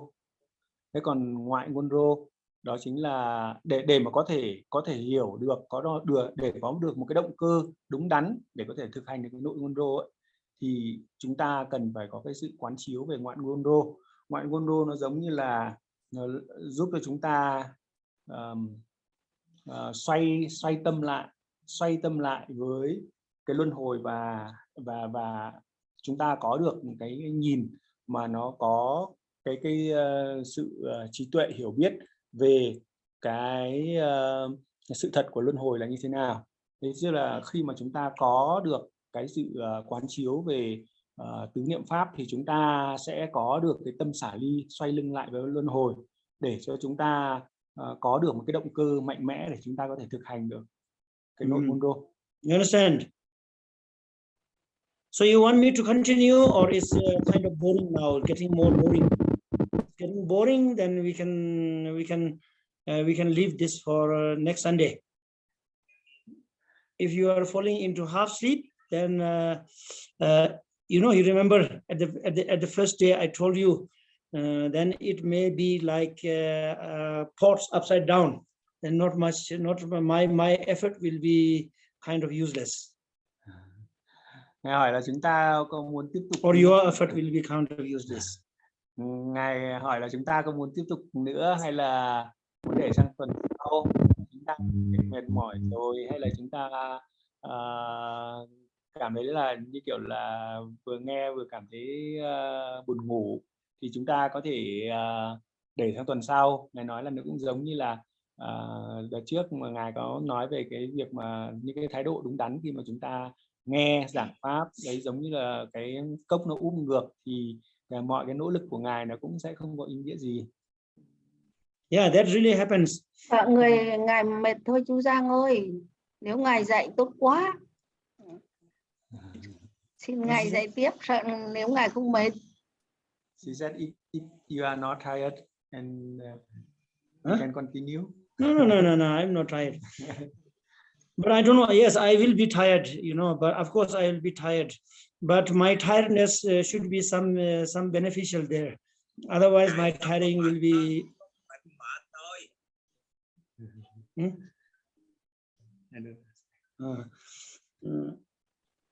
Yeah, I'm sure daydreaming. We have night dreaming and we have daydreaming. Nighttime we close our all sensorial organs, so your consciousness is there. Therefore, all these thoughts appears in a not really how to say manifest into a form. But you see like this, isn't it? Sometimes when we are tired of something, then we start to think something else, and that's called daydream. So then what you are hearing or what you are seeing is very blurred, and our how to say awareness goes after that. Yeah. Ngài nói rằng là chúng ta có Ngài nói rằng là chúng ta trong ngày khoảng 2 giờ được nghỉ được 2 tiếng đồng hồ là cũng vừa độ cho Ngài nghỉ ngơi, chính mình cũng nghỉ ngơi được. Dạ, vâng. Okay.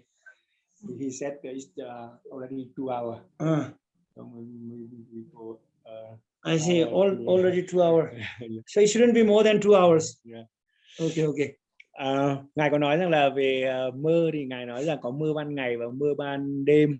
Mơ ban đêm là những cái suy nghĩ của chúng ta thông thường ban ngày ấy, khi mà về ban đêm, khi mà chúng ta ngủ ấy, thì những cái suy nghĩ đấy nó sẽ chuyển thành những cái cảnh, thì đấy là cái mơ về ban đêm.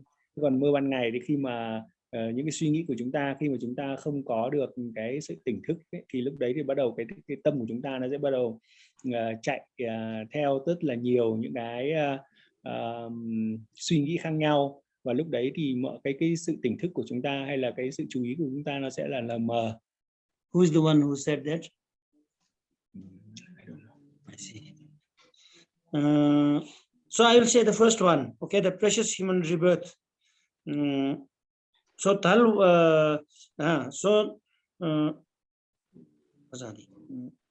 so in this four thoughts or the lo dok number G, in order to change our concept or our how to say this. So for that, first of all, Tajuringe Parkawa, Chiwa Mitakpa, Le Gunde, Korwe Nyimik, there are four. To understand the human rebirth, our rebirth, human rebirth. Why the importance of human rebirth and how impermanent it is. Okay, and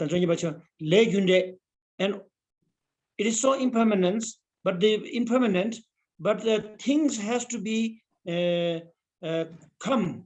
It does not come by itself, fallen from sky, but it has to depend on many conditions, cause and effect. And then the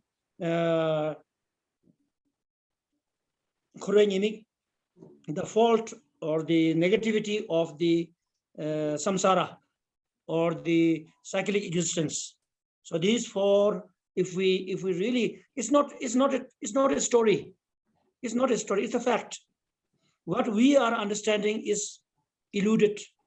With the eluded mind, we see, like for example, butterfly, they jump into the fire, they jump into the candle, not because they want to die, but they are eluded. They don't see that as a fire, but they see as a very attractive object that they want to be there. So therefore they jump into the fire and they burn themselves, isn't it? Right? Yeah, in a similar way, we are exactly the same. How we are attracted to the pleasure of worldly pleasures. And we waste our the profound human rebirth.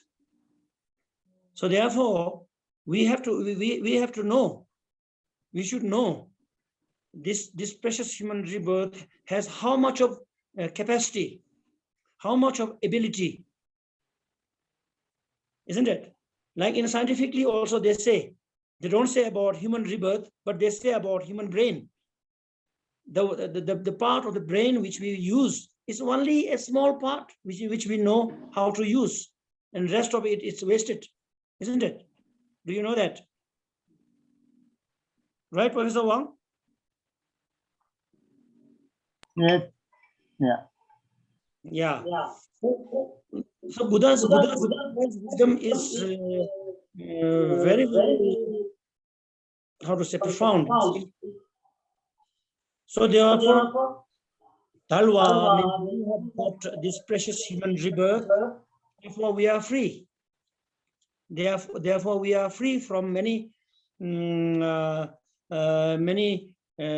to say, unable. We are free from many rebirths which we cannot, which we are bound, or we are caught, or we are bound by those kind of rebirths. So therefore, from what we are free, how we are free, this human rebirth.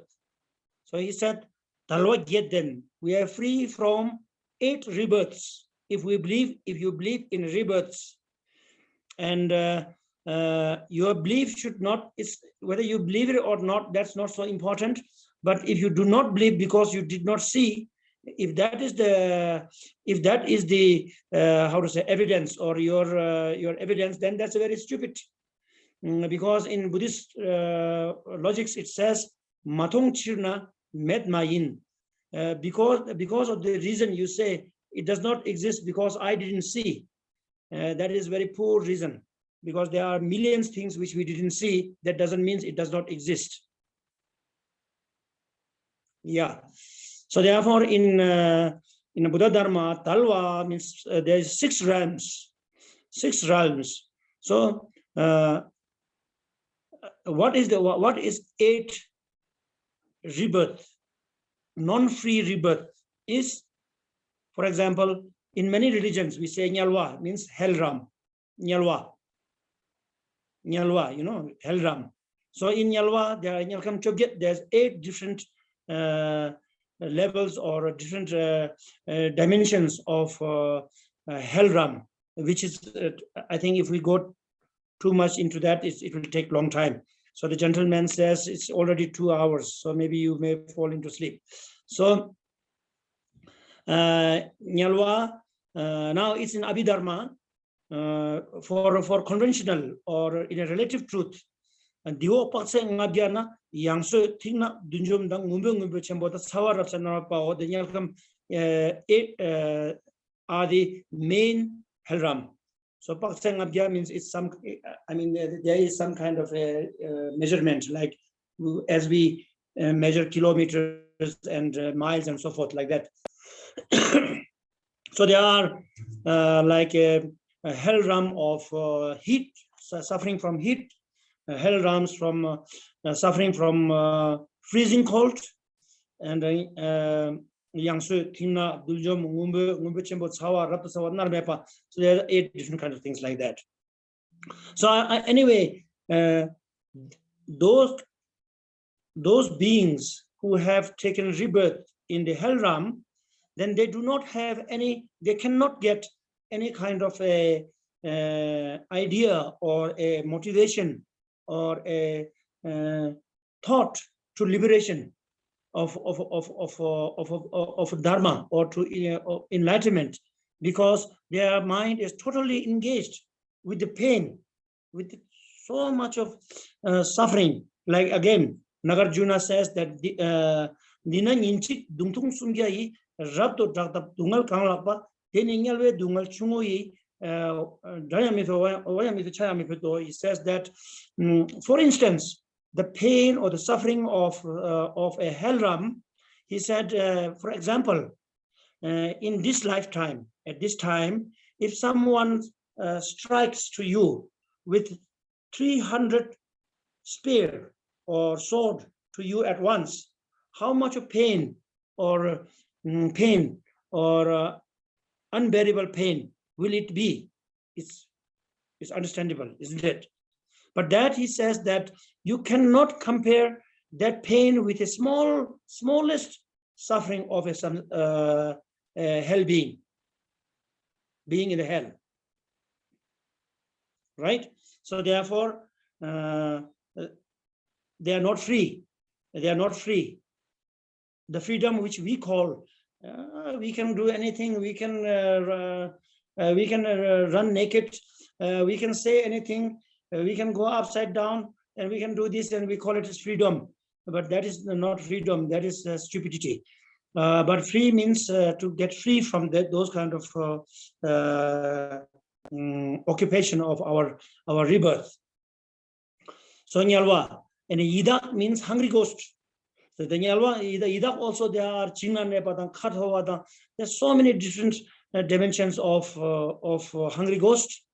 But in East, we do have, many people say, I see this ghost, I saw that ghost, and this and that. Those are called Khathavada, not the Chingna Nepa, those who are in the main place of hungry ghost, but those are the one who is a bit of lighter or hungry ghosts.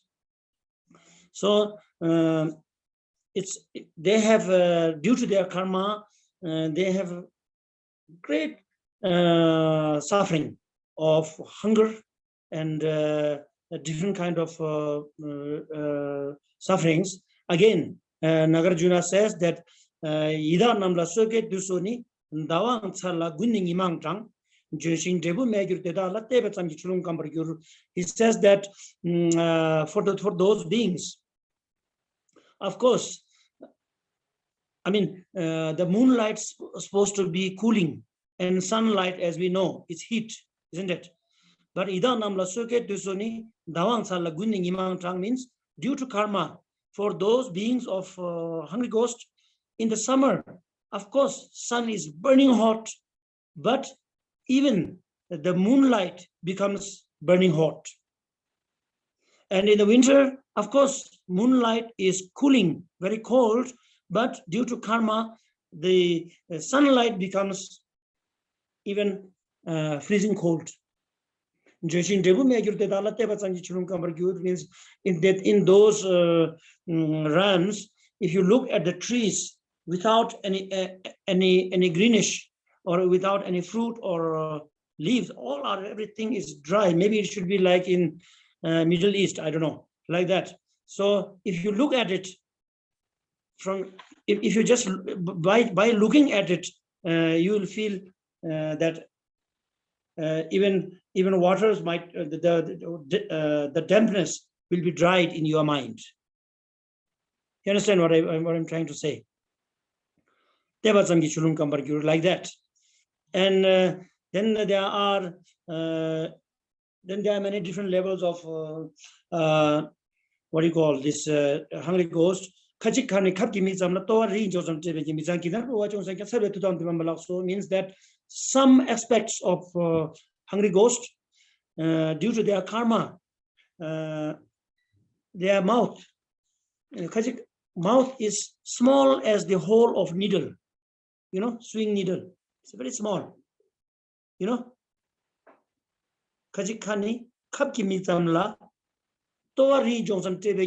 their stomach is big as huge as a mountain, and their neck is thin as a hair, and their legs are thin as a straw. Means mitsangwa means how to say, like shit or urinal or spit. These are dirty things. Mitsangwa means unclean. I don't know how to say exactly in English. How do you say? Disgusting thing, right? Our spit, it's dirty. That's why we go throw away, and shit and pee, like that, those kind of things. Even that much, even those are delicious delicacy for them, but they don't have the ability to take that and eat, because first of all, the mouth is so small, it cannot enter into it. If it enters in the mouth, then their throat is so thin, like a hair, so it will not go through. And once it gets in the stomach is so huge as a mountain, so it just disappears. And worstly, it changes into lava, and burns. So these are the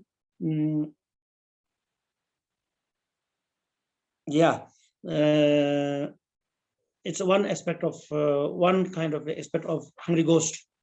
You understand? So these are the, if you are born in a hell realm or into hungry ghost realm, there is no we are not free because of our rebirth. There's no freedom to practice Dharma. You understand? Yeah, but if you want to understand more detail, you should you can read the words of my perfect teacher by Ngài Sey Rinpoche. It's one of the great teaching. It's already translated in English.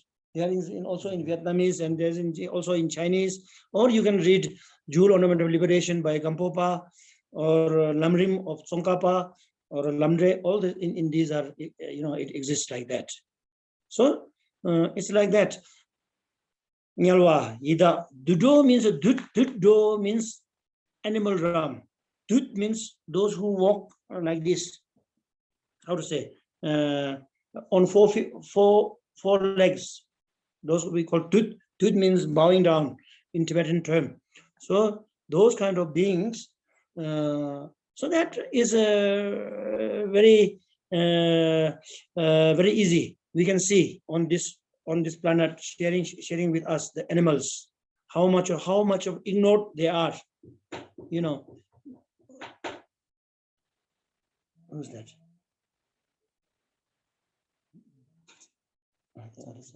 You okay, there. So how much of ignorant they are, and what is good, what is bad, and so forth. They do not know anything, which I don't need to describe you. So if we have taken a rebirth as an animal or hellram, we are not free. We are not free because of our how to say, our body, our rebirth. So we do not have any chance or to practice Dharma. Do you agree? First of all, you agree if there is hell or not. Do you agree if there is a hungry ghost or not? Of course, you have to agree there is animal Ram. You agree or not? Hell Ram, hungry ghost Ram. You agree? You believe is there such Ram exist? Huh? Yes, Rinpoche. Yeah. Yeah. Well, I have never seen. I must have been 1,000,000 times to Hell Ram and Hungry Ghost Ram, but I don't remember. And in this life, I don't have the capacity to see. But we can have examples. Like, for example, when you have a great headache or toothache. If you have a very, very, very strong toothache, at that time, do you think of liberation or having a very good cuisine? Can you remember the good taste of a good cuisine when you have very strong toothache? Any one of you had toothache? Toothache? Yes or no? Nowadays, Yes. you know, fortunately, we have very good dental care, so maybe you might not have experienced. But headache, very strong headache. Huh? Yes. When you have a very strong headache, you think about some other pleasure. You just want to get rid of this headache. You may not expect anything else than that. Isn't it? So that kind of suffering. Yeah. So Nyawa, Yida, Tudo. These are the non-human rebirth. Then Lalo. Lalo means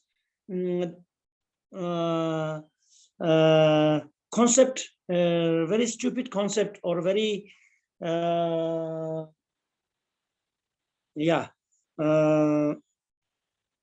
I should say very, very stupid concept. Yeah, there can be two. One concept which is changed by ideas, changed by some religion, some religious input, and there can be some Lalo means naturally, not naturally, but due to a previous karma, we never have a right concept. You know, Lalo means like religiously changed concept. For example, I don't know if it is good to say, but like jihadis. You know, jihadi means there are some so-as called Islam followers. They say that if you can kill other believers, then we can go straight to Allah or in Pure Land, right? I don't know if it has says in Quran or not, but it is misinterpreted. I believe. I don't know. So these kind of like this, or even in Hinduism or even in Himalayan region, we have we believe in a God and sacrifice animal. In my place here, nearby place Pangi, they consider themselves as a Buddhist, but because of the influence of other religion, then they slaughter animals and blood share, or they offer the blood to the gods, and they think that will bring some kind of goodnesses to them. So these are, you know, from any angle, you cannot prove that this is a good thing to do. But brain is washed, so that kind of belief is lalo, right? Although we are a human being, but more stupid than an animal. Animals like tigers, they do kill animal, but for themselves, because they are what else can they eat? But as a human, even stupid than that, saying that offering to God another person's blood and accumulate merit, how can that be? If you cut your own throat and offer blood, maybe you can say you are quite brave, but otherwise to cut someone, chop someone else's head and make an offering is a stupid thing, isn't it? So that kind of human being, if you want to say, if you want to thank to your previous lifetimes karma action or whatever, we are at least, I don't know, but at least we are not we are not born in that kind of a human society, right? So therefore we are free from that kind of concept of lalo.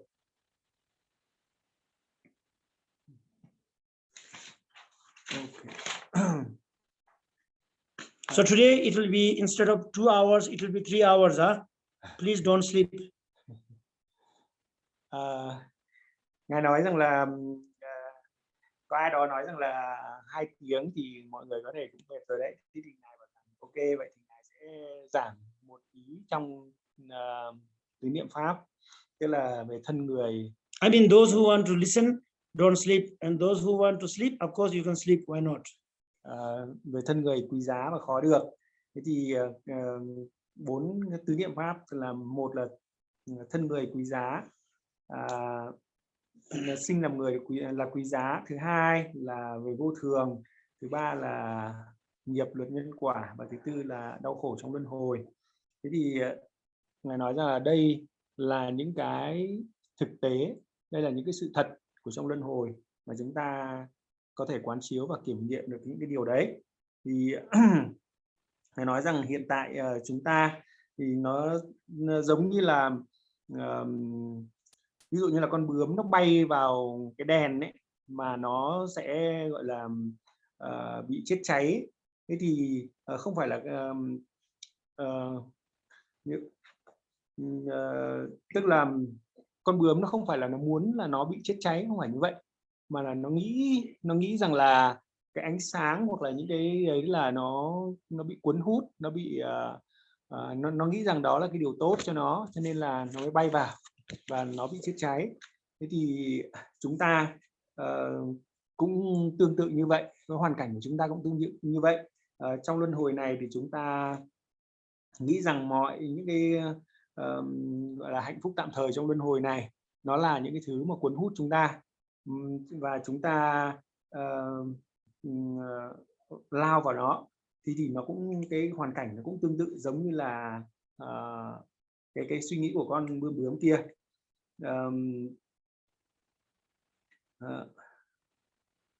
Và chúng ta nên hiểu được rằng là cái thân người của chúng ta nó vô cùng là quý giá và nó có cái khả năng rất là lớn. Ví dụ như là khoa học đã chứng minh được rằng chúng ta mới chỉ sử dụng được một phần rất là nhỏ, cái phần của bộ não của chúng ta thôi, và cái hoàn toàn là cái khả năng bộ não của chúng ta vẫn chưa sử dụng được mấy. Và chúng ta cũng hiểu được nữa là cái sự giác ngộ của chư Phật, của Đức Phật ấy, thì Ngài có một cái khả năng vô cùng là lớn. Thế thì đấy, để chúng ta hiểu được rằng là cái tiềm năng của con người nó vô cùng lớn như vậy. Nó không chỉ đơn giản là có một số những cái đơn giản trong luân hồi mà chúng ta đang theo đuổi, cái mục đích của nó không, đấy chỉ là những cái phần vô cùng là nhỏ bé, mà cái thực sự cái tiềm năng của con người nó vô cùng là lớn, mà cái đấy thì chúng ta cần phải hiểu cái điều đấy. Và khi mà chúng ta được sinh làm người quý giá thì chúng ta hoàn toàn là chúng ta được tự do khỏi những cái tái sinh mà nó đau khổ. Và chúng ta được tự do bởi cái gì và chúng ta được tự do như thế nào? Thì chúng ta được tự do bởi 8 cái tái sinh. Thì nếu chúng ta có cái niềm tin vào luân hồi thì chúng ta sẽ hiểu cái điều này. Chúng ta không nên nghĩ rằng là những cái điều gì mà chúng ta không nhìn thấy thì nó không có thật. Không phải như vậy, đó là một suy nghĩ nó rất là ngu ngốc, mà rất nhiều thứ chúng ta không nhìn thấy nhưng nó vẫn tồn tại. Thế thì ví dụ như là 6 đạo luân hồi thì chúng ta có thể không nhìn thấy 6 đạo luân hồi, nhưng mà nó theo Đức Phật thì nó là có sự tồn tại. Thì chúng ta được tự do là không sinh vào địa ngục, cảnh giới địa ngục thì nó vô cùng là đau khổ. Nó chúng sinh ở trong đó phải chịu nóng và lạnh, cái đau khổ chịu nóng và lạnh. Thì chúng ta phải tưởng tượng rằng là cái sự đau khổ trong luân hồi thì ngài Nagarjuna có nói rằng là chúng ta tưởng tượng nó giống như là có bao nhiêu người cầm cái dùi kim ấy, có thể là đâm cùng lúc đâm một người chúng ta thì nó đau đớn như thế nào. Thế nhưng nếu như mà so sánh với một cái gọi là nỗi đau nhỏ nhất trong cái địa ngục ấy thì cũng không thể so sánh được. Tức là cái nỗi đau trong địa ngục nó vô cùng đau đớn như vậy. Thế thì khi mà đau đớn như vậy thì đương nhiên là chúng ta không bao giờ có được một cái ý tưởng nào để chúng ta nghĩ rằng chúng ta thực hành pháp để tự do giải thoát hay là đạt giác ngộ cả. Cái suy nghĩ duy nhất của chúng ta là chỉ làm sao để thoát khỏi cái đau khổ đấy thôi. Đấy thì đấy là khi mà chúng ta bị rơi vào địa ngục thì chúng ta sẽ bị mắc kẹt vào cái tức là khổ quá thì cũng không nghĩ được là chúng ta giải thoát, không nghĩ được là chúng ta cần phải thực hành pháp để giải thoát, mà chỉ đơn giản là làm sao để hết cái khổ đấy thôi. Tiếp theo là chúng ta sinh vào ngạ quỷ. Cái loài ngạ quỷ thì nó sẽ chịu cái đau khổ là đói và khát. Thì nó tùy theo những cái nghiệp khác nhau của cái chúng sinh ngạ quỷ thì nó sẽ phải chịu những cái đau khổ khác nhau. Ví dụ như là ngài Long Thọ cũng nói rằng là có những con ngạ quỷ nó phải chịu khổ là bình thường chúng ta mùa hè thì mùa hè thì mặt trăng của chúng ta thì chúng ta sẽ thấy nó mát, đúng không ạ? Nhưng mà mùa hè thì đối với những cái con ngạ quỷ đấy thì mặt trăng nó cũng nóng. Và mùa đông thì bình thường là mặt trời nó sẽ sưởi ấm chúng ta, đúng không ạ? Thì đối với những cái con ngạ quỷ đấy thì cái mùa đông ấy, thì mặt trời nó cũng vô cùng là lạnh. Như vậy là hoặc là có những cái con có những cái cảnh giới mà nó hoàn toàn như kiểu là khô cằn như là sa mạc ấy, là nó phải chịu những cái gọi là cảnh giới như vậy. Và có những cái con ngạ quỷ thì cổ của nó thì chỉ nhỏ như mũi kim, bụng của nó thì to như là trái núi. Đấy là ngài Nagarjuna có nói trong kinh có mô tả như vậy. Và cổ của nó thì chỉ nhỏ như sợi tóc và chân của nó thì chỉ như cẳng sậy. Thế thì đối với chúng ta những cái thứ rất là chất bẩn như là đờm nhãi hoặc là nước tiểu các thứ thì nó là vô cùng là bẩn thỉu, nhưng mà đối với những cái con ngạ quỷ đấy ấy, thì nó là vô cùng là những cái gọi là bữa ăn rất là ngon đối với nó. Tuy nhiên vì là cái cổ của nó nó chỉ nhỏ như là mũi kim thôi, cho nên là rất là khó để có thể nuốt được cái thức ăn vào. Nếu giả sử có nuốt được thức ăn vào thì cái bụng của nó lại to như trái núi. To như trái núi thì có một cái tí thức ăn đấy thì nó cũng không cảm thấy được hết cái cơn đói của nó, cơn khát của nó. Và tức là nó luôn những cái con ngạ quỷ đó, nó luôn phải chịu trong cái cảnh đói và khát. Và những cái con ngạ quỷ này thì nó cũng không có cách nào nó nghĩ được, nó không được tự do. Không được tự do ở đây là nó luôn phải chịu cái cảnh khổ đó, nó không được tự do để nó có thể thực hành Phật pháp, không thể nghĩ được đến giải thoát để thực hành Phật pháp, không thể nghĩ được. Tiếp theo là cái loài động vật. Thì chúng ta đương nhiên là chúng ta sẽ tin là có cái loài động vật rồi, vì chúng ta nhìn thấy. thì loài động vật thì nó có 4 chân. Thì chúng ta sẽ hiểu được là cái loài động vật này ấy, nó cực kỳ là ngu ngốc, nó vô minh làm sao mà chúng ta có thể cảm thấy những cái điều đấy. Nó không biết được cái gì là tốt, cái gì là xấu cả, và những cái con này thì nó bị chìm trong cái sự gọi là tăm tối của cái sự vô minh hay là cái sự ngu ngốc, cho nên là nó không có hiểu được bất cứ một cái gì, nó không thể hiểu nổi, kể cả một cái câu pháp nào nó cũng không thể hiểu được để mà nó có thể thực hành. Thì đấy là cái sự gọi là mắc kẹt của nó. Chúng ta có thể hiểu một cái ví dụ như này, tức là khi mà chúng ta cực kỳ bị đau răng ấy, thì chắc chắn là lúc đấy chúng ta cũng không có cái cách nào chúng ta nghĩ rằng chúng ta thực hành Phật pháp cả, và chúng ta chỉ nghĩ là làm sao chúng ta hết đau răng thôi, hoặc là chúng ta nghĩ rằng, hoặc chúng ta không có cách nào nghĩ được rằng đến cái thức ăn nó ngon như thế nào, chúng ta cũng không còn nghĩ được đến cái thức ăn nữa. Hoặc là khi chúng ta bị quá đau đầu quá thì chúng ta cũng không còn nghĩ được cái điều gì mà nó gọi là vui vẻ và những cái điều gọi là hưởng thụ của cái cuộc đời này nữa, mà lúc đấy chúng ta chỉ làm sao nghĩ rằng là chúng ta khỏi đau đầu thôi, không còn nghĩ được cái điều gì khác. Thì đấy là những cái ví dụ rất là đơn giản nhỏ như thế để chúng ta hiểu là những cái chúng sinh kia nó phải chịu những cái sự đau khổ như thế, thì nó không có cách nào nó nghĩ được đến cái sự tự do giải thoát hay là thực hành Phật pháp để giải thoát cả, nó không có cách nào cả. Như vậy là nó không có được tự do, không được tự do là như vậy.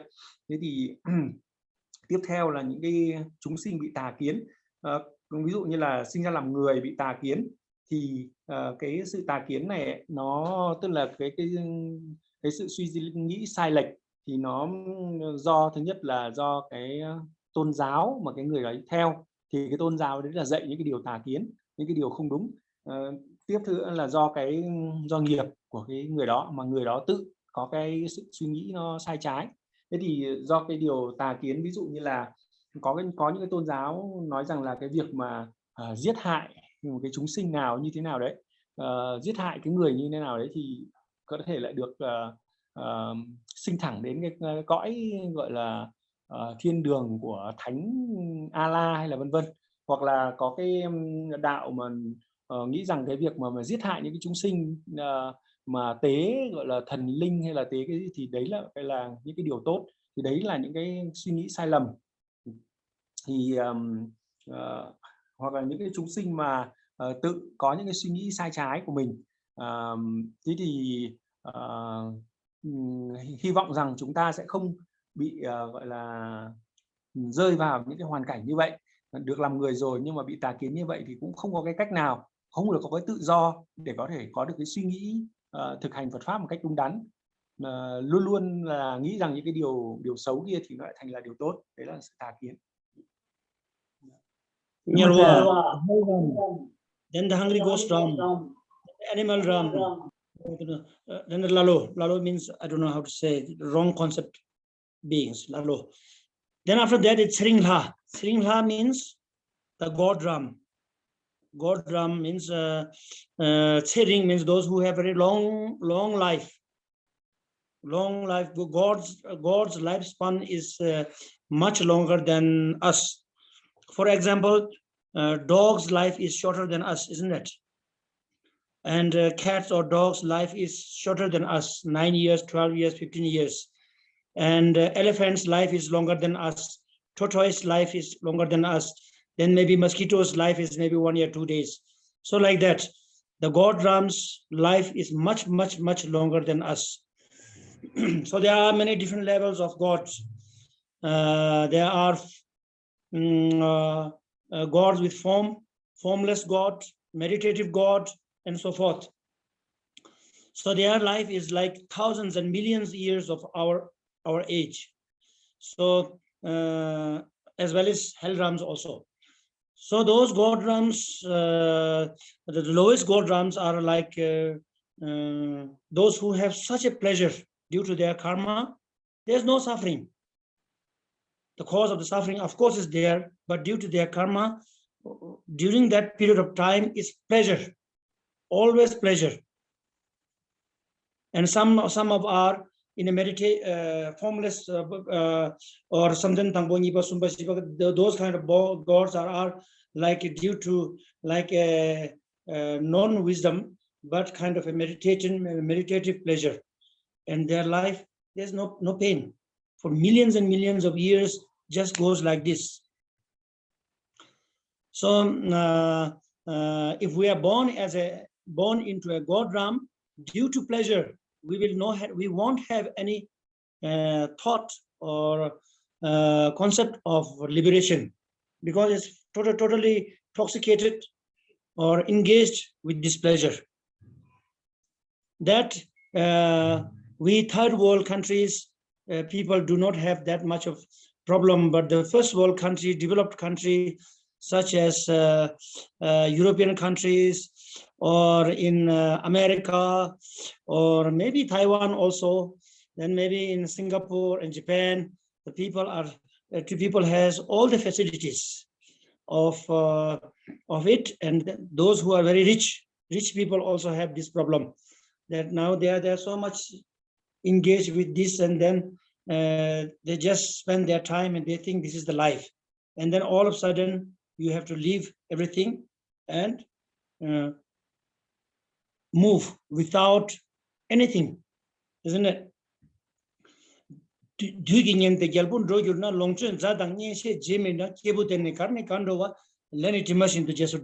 says that okay, this is maybe too long for you. So anyway, like that. So if you have totally engaged in pleasure, wealth, and facilities, then again you will not feel true liberation, because you are totally engaged with this, and you think this is the best. Why do I have to have something else? With this kind of a life, even if you become a God Ram, it's not a precious human rebirth. It's not a precious rebirth from the angle of Dharma. That is also unfree rebirth. So we are free from God Ram. Then Lokta Chen also, Lokta means Lokartawa means wrong concept. That can be due to your due to religiously, or due to influence of some others, or by nature. By nature means you are by your own karmically. So by religion, or by different concept, like saying that, oh, there is no hell, there is no liberation, there is no cause and effect, there is no karma, and such things. If you are engaged with this kind of a concept, even if you are a human being, you are not free to practice Dharma, because it's occupied with this kind of a concept. Notation. And Sangye Ki Tongpe Jikten means lack of Buddha. There are period of time before Buddha Shakyamuni took place in this world, and the past Buddha's teaching has when it was vanished. And between that era, even if we are born as a human being, we don't have Dharma. The Buddha, non-existent of Buddha. So therefore, we do not have any chance to hear of Dharma. So if you are born and on that age or on that era, then again, we do not have the freedom to practice Dharma. Isn't it? Yeah. So Nyalwai, that these 8 rebirths are not a free. We don't have freedom to practice Dharma if we are born.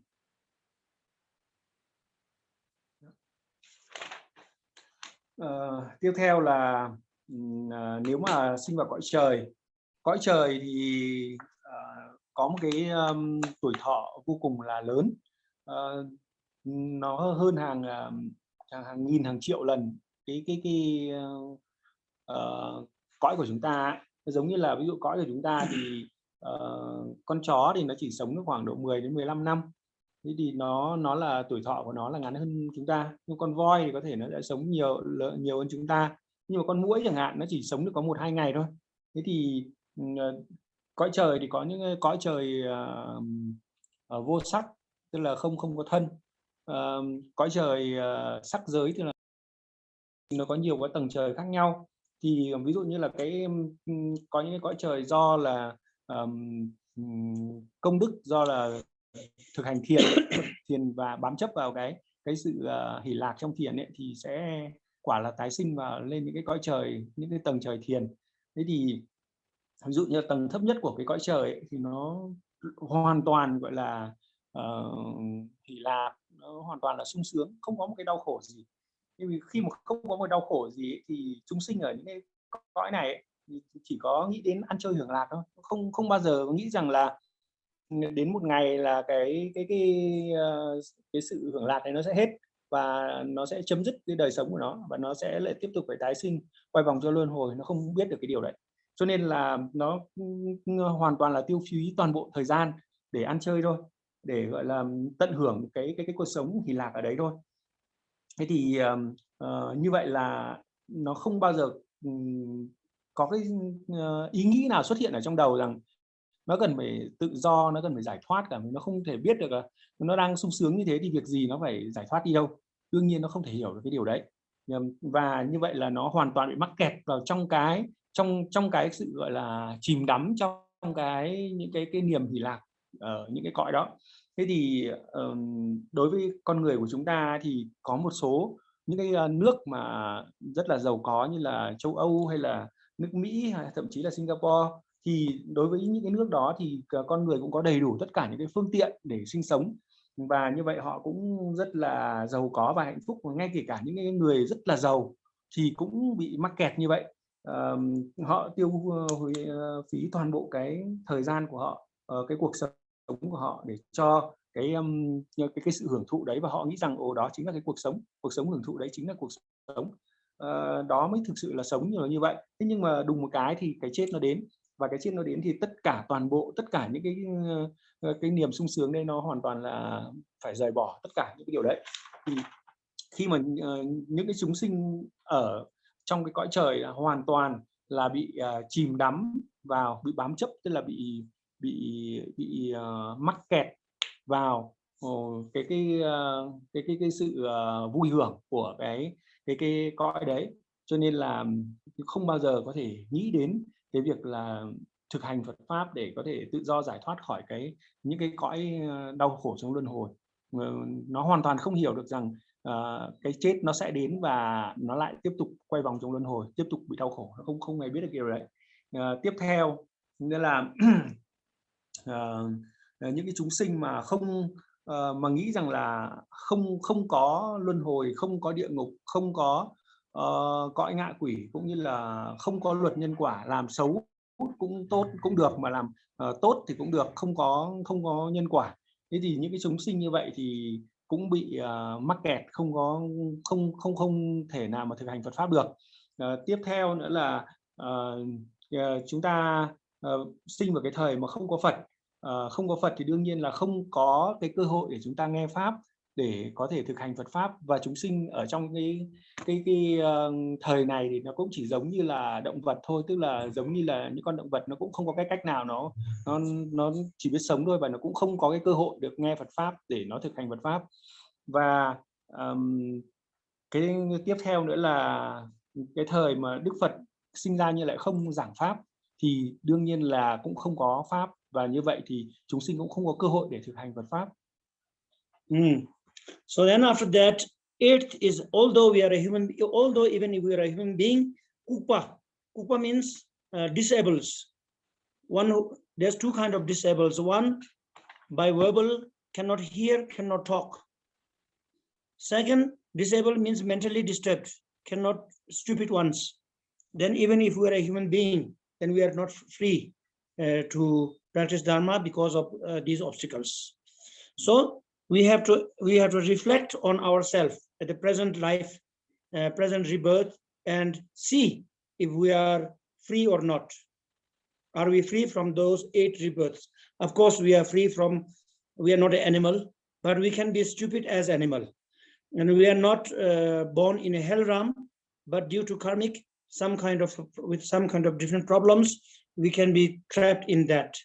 And we are not born as a hungry ghost, but due to karmically, with similar kind of problems, we can be engaged in that. and we are not born as a god in a god realm, but due to karmic cause, we may have that kind of pleasure and totally lost in that. Then, of course, wrong view and mentally or physically disturbed beings. So if we are free from that, then that means we are free from eight unable or free from unable rebirths. So what do you think? Are you born in such rebirths?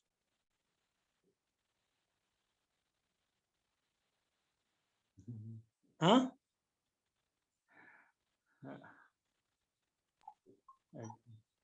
Are we born or not? Yeah, because we have the chance to listen to the teaching, Dharma's teaching. So we are very lucky to free from the freedom. Yeah. But due to karmic causes,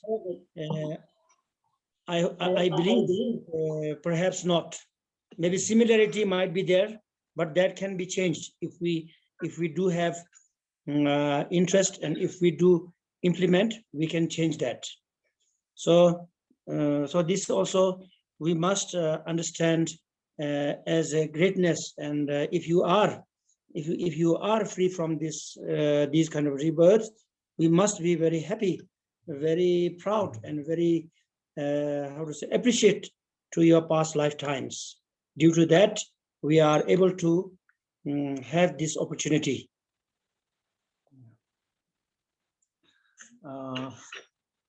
Tiếp theo là người không đủ 6 căn.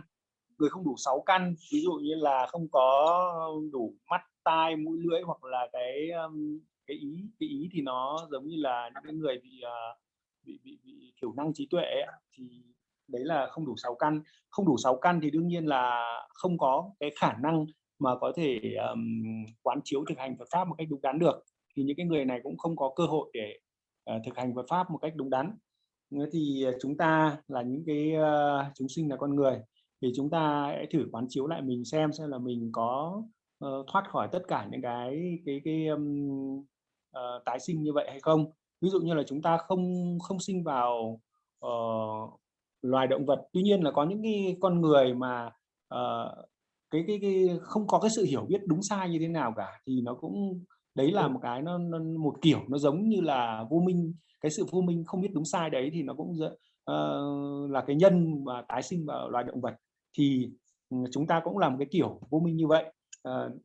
Thứ hai là chúng ta không bị đau khổ như là đau khổ chịu nóng và lạnh, như không sinh vào địa ngục. Tuy nhiên do những cái nghiệp hoàn cảnh mà chúng ta có thể cũng chịu những cái nỗi đau tương tự nóng và lạnh như cõi địa ngục. Hoặc là chúng ta không sinh vào loài ngạ quỷ. Tuy nhiên chúng ta là con người, chúng ta cũng có những cái nghiệp mà chúng ta cũng phải chịu đói khát, giống như là tương đương như là cái loài ngạ quỷ. Thế thì đấy cũng là một cái sự tương đương. Hoặc là chúng ta không sinh cõi trời, nhưng mà có những người vô cùng sung sướng và hạnh phúc và hoàn toàn là bị lạc lối trong đó và không hề biết đến Phật pháp. Thế thì hoặc là có những người mà sinh ra nhưng là bị tà kiến, hoặc là do tôn giáo, do người khác xúi dục, hoặc là do chính cái bản thân của nghiệp của người đó làm cho bị suy nghĩ tà kiến và cũng không có cơ hội thực hành Phật pháp. Thế thì tất cả những cái điều đấy chúng ta suy nghĩ lại xem, và nếu chúng ta không bị những cái điều đấy thì chúng ta nên phải có cái sự cảm ơn những cái nghiệp của chúng ta trước kia chúng ta đã tích lũy, mà bây giờ chúng ta đã được cái sự tự do, không bị sinh vào 8 cái tái sinh không mong muốn như vậy, và chúng ta có đầy đủ được cái sự tự do để chúng ta có thể thực hành Phật pháp. Và chúng ta nên tự hào và cảm ơn cái nghiệp trước của chúng ta. So these are the 8 rebirths from where we should be free. If we are free from this 8 rebirth, then we are free. Due to rebirth, we are free to practice Dharma. Then there are Jorpachu means 10 wealth or achievements or equipments to practice Dharma, which we will talk next week, I think. Yeah, now it's getting too long, so like that. But until next week, you please contemplate on these 8 rebirths, whether you are free or not, and carefully analyze. Of course, you are not dog or cat or fish or snake, but similar chimpanzee we can be, and human being with animal mind. That is possible. So we have to think, and we have to find out the faults if we have, and to erase those kind of faults is in our hand, and we have that ability, and to remove wrong thoughts, and these kind of things can be done because we have human intelligence, human mind, human rebirth we have. So that is the first 8 rebirth. Và tất nhiên là còn 10 cái sự quý giá nữa, thì tất nhiên là bây giờ là muộn rồi, thì cái đấy sẽ được nói vào tuần sau. Tuy nhiên là chúng ta hãy tự quán chiếu lại xem là chúng ta có bị mắc kẹt vào 8 những cái tái sinh không mong muốn này không. Những cái cách mà Ngài hướng dẫn cho chúng ta để chúng ta có tự tư duy cái cách ấy, thì chúng ta hãy tư duy một cách hết sức là cẩn thận. Và nếu chúng ta bị mắc kẹt vào cái nào thì chúng ta sẽ vì chúng ta là con người, cho nên là chúng ta có cái trí tuệ, có trí thông minh, và chúng ta sẽ hiểu được cái gì là đúng, cái gì là sai, và chúng ta sẽ cố gắng là loại bỏ đi những cái gọi là những cái điều không tự do đó, để chúng ta có được đầy đủ được cái sự tự do của 8 cái tái sinh không mong muốn. Thế thì Ngài nói rằng là tuần sau Ngài sẽ giảng tiếp. Thế tuy nhiên là chúng ta sẽ cố gắng là hãy suy nghĩ cẩn thận trên 8 cái sự tự do này. Okay? Yes. Yes, Rinpoche. Yes. So please do contemplate. Please do think, contemplate. Yeah. And wake yourself up a little bit. Ngài nói rằng là chúng ta hãy suy nghĩ một cách cẩn thận về cái 8 sự tự do của 8 cái tái sinh không mong muốn này, và chúng ta giống như là làm tỉnh thức chúng ta dậy khỏi được những cái mà chúng ta đang bị lạc lối như thế. Okay? Yes. Yeah. So thank you very much, and sorry to keep you too long. Oh, no. Rinpoche, thank you very much. Là ngày giảng hơi dài. Thank you, Rinpoche. You didn't say that you have taught such a long time. Thank you very much. You will say I'm sorry to. Thank you, Rinpoche. Cảm ơn thầy. I did not say you taught for such a long time. Thank you. But I will say I'm sorry to keep you very long. Not at all. Yeah. That's our. We are so lucky. You understand what I mean? They student, they did not say that you gave me such a long time. Thank you very much. But from my side, I'm very sorry to keep you very long. Yeah, I understand. Tức là Ngài nói rằng là ta là những cái người học trò, tất nhiên là chúng ta thay vì là chúng ta Ngài rằng là đối với chúng ta lại nói rằng là Ngài đã làm rất nhiều của chúng ta. You understand me?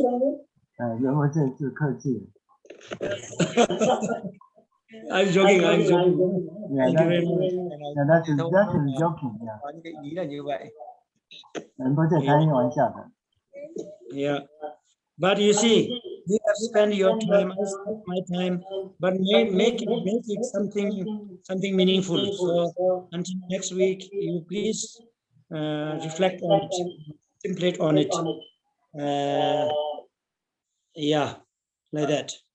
Và Ngài nói rằng là chúng ta Ngài cũng mất nhiều thời gian và chúng ta cũng mất nhiều thời gian, như vậy là hãy để cái thời gian đấy có ý nghĩa và chúng ta hãy suy nghĩ một chút trên 8 cái điều được tự do như vậy. Yeah. Yes. Okay. Thank you, Rinpoche. Chúc mọi người có buổi tối. Thank you, Rinpoche. Thank you very much. Thank you, Rinpoche. Thank you, Lam. Mr. Lam, Miss Wong, and my brother. Rinpoche. Thank you very much. Thank you. Thank you. Yeah. Ok. Xin chào mọi người vào tuần sau ạ.